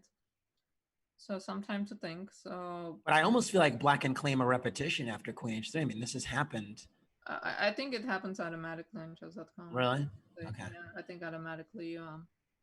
So this must be twice then, because that's yeah. All right, so Queen E6 check, King G7. I mean, right? Because I mean or Queen F6 first, rather. Ooh, this one I don't like because again, the king does not have real estate right here because the pawn is in the way. So this Queen F7, I have to. No, Queen F7, I'll go King H8. Not sure if I'm happy about a king on H8, but you don't have checks. Yeah, but then I think you go King A3, and then, I mean, basically there's these scenarios where if the king is on H8 and the pawn is on H7, and then black has perpetuals with like Queen D8 and Queen F6, Queen D8, Queen. Yeah, so King A3 is a very precise move, avoiding the Queen G8 checks later. That just gives white the best chance, or black the best chance to draw. Must be quite frustrating for white, huh? So here, I believe the best move is Queen G3 check and then Queen F4. You want to put that queen on F4 because from there, the white king has real estate on G5. So they can come out with G6, G5. So white check first? Why not just Queen F4? Because you're kind of asking black a tough question, and actually you're inviting the king to go to A2 where there's Queen G8. I feel like they're watching our broadcast. So yeah, now that's Queen why F4. This game is going nowhere. Okay, so Queen F4. Okay, so we gain the tempo here. So this king is going to go back to A3, I'm assuming, right? Because A5. I would have gone to A5. Really? Because again, the A5, A4 is what this national master told me. Okay. He told me the king should be on the 5th or 4th, and that's the best chance you have, and you'll get to a 50 move rule if you hold fast. So who's this national master? Craig Jones from North Carolina. Yeah. So what is your prediction? How is this game going to end? Actually, 50 move rule. So we've moved the pawn on move 72, and now we're on move 99. Yeah, really tough to say now, honestly. I feel like it's been closer to a draw than a win now for the past 20 to 25 moves. So but white essentially cannot improve the position without getting the king out of the corner. And as long as white's king remains in H7, we're going to have this problem. So these checks don't change that. Although Queen D4 is a nice square, nice centralized square, Queen F4 is still, I mean, you need to kind of remain attached to the king in some way. So maybe the idea with Queen D4 is to play Queen F6 after King G7 that way. Who knows? So I see that white declined a draw, but I'm not sure at which point, and I'm actually very curious about it. When did black offer a draw? Oh, maybe they thought if you offer a draw, but I'm fairly sure that 3-point repetition just automatically registers. Wait, where did the queen come from? E4. So there's a Queen G8 threat at least. So King A4, I expect. The magical squares.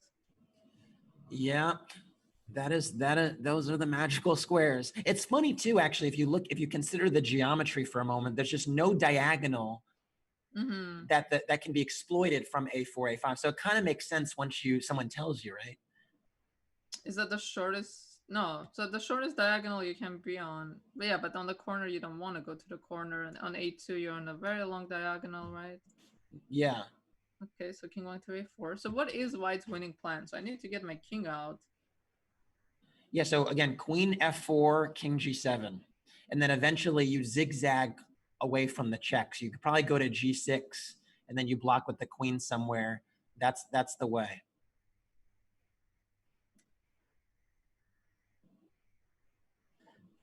Wow, I feel like we've seen this position. Yeah, moving the queen away from the king. I think the white player might be getting a little frustrated. Yeah. Which I understand.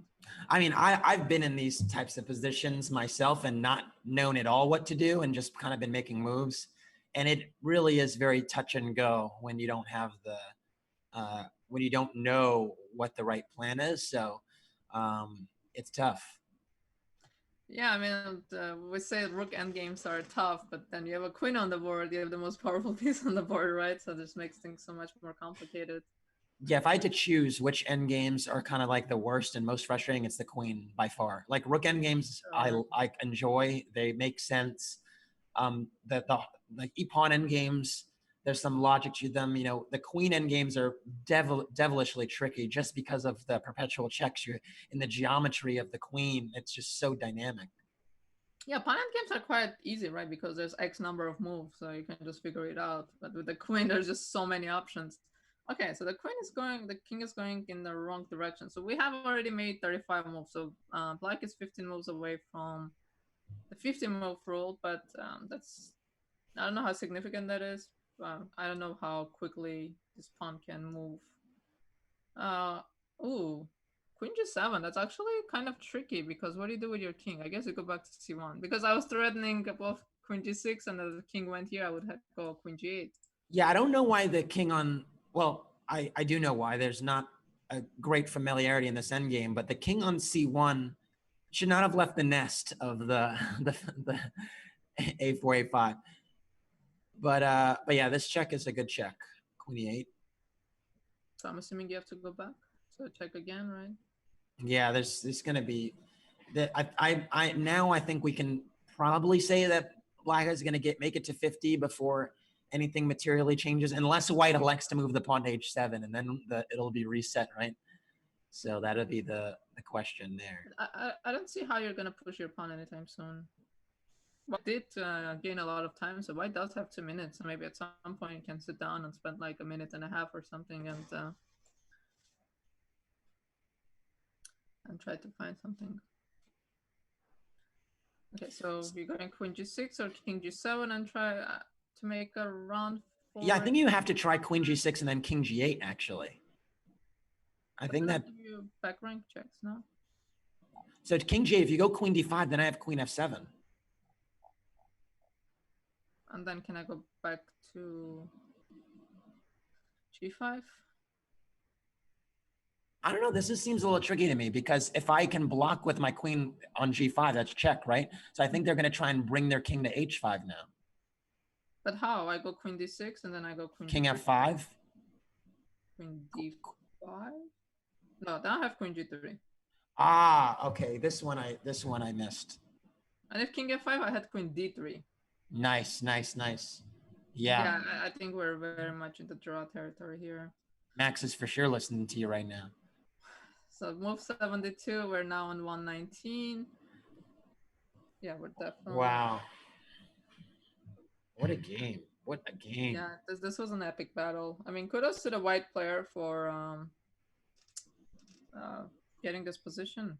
Like they played so well to get here. Like the rook endgame, they handled it really well. Like in the rook endgame, we kind of brushed over it, but that rook h1 move was super nice move. Mm-hmm. Wait, are we just 2 moves away from the 50 move?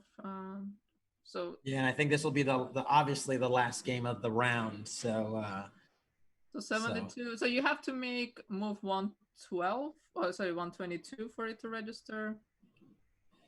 And it must be different online than it is like in person, because right, if you're claiming in person, you would over the board, you would have automatic. Oh yeah, okay, there you go. Drawn by 50 move rule. Oh, that's amazing! What an epic battle! Oh, kudos to these 2 players. Yeah, what a game! Thanks for tuning into that round, that fight. Things are just heating up here, so stay tuned. Wow, what a great round. So we're going to take a bit of a break. So the games will resume 12 in less than an hour at 12 p.m. Pacific, 3 p.m. Eastern. My name is Satev Abrahamian. I'm here with Casa Carly, so make sure you guys are joining us for round 2.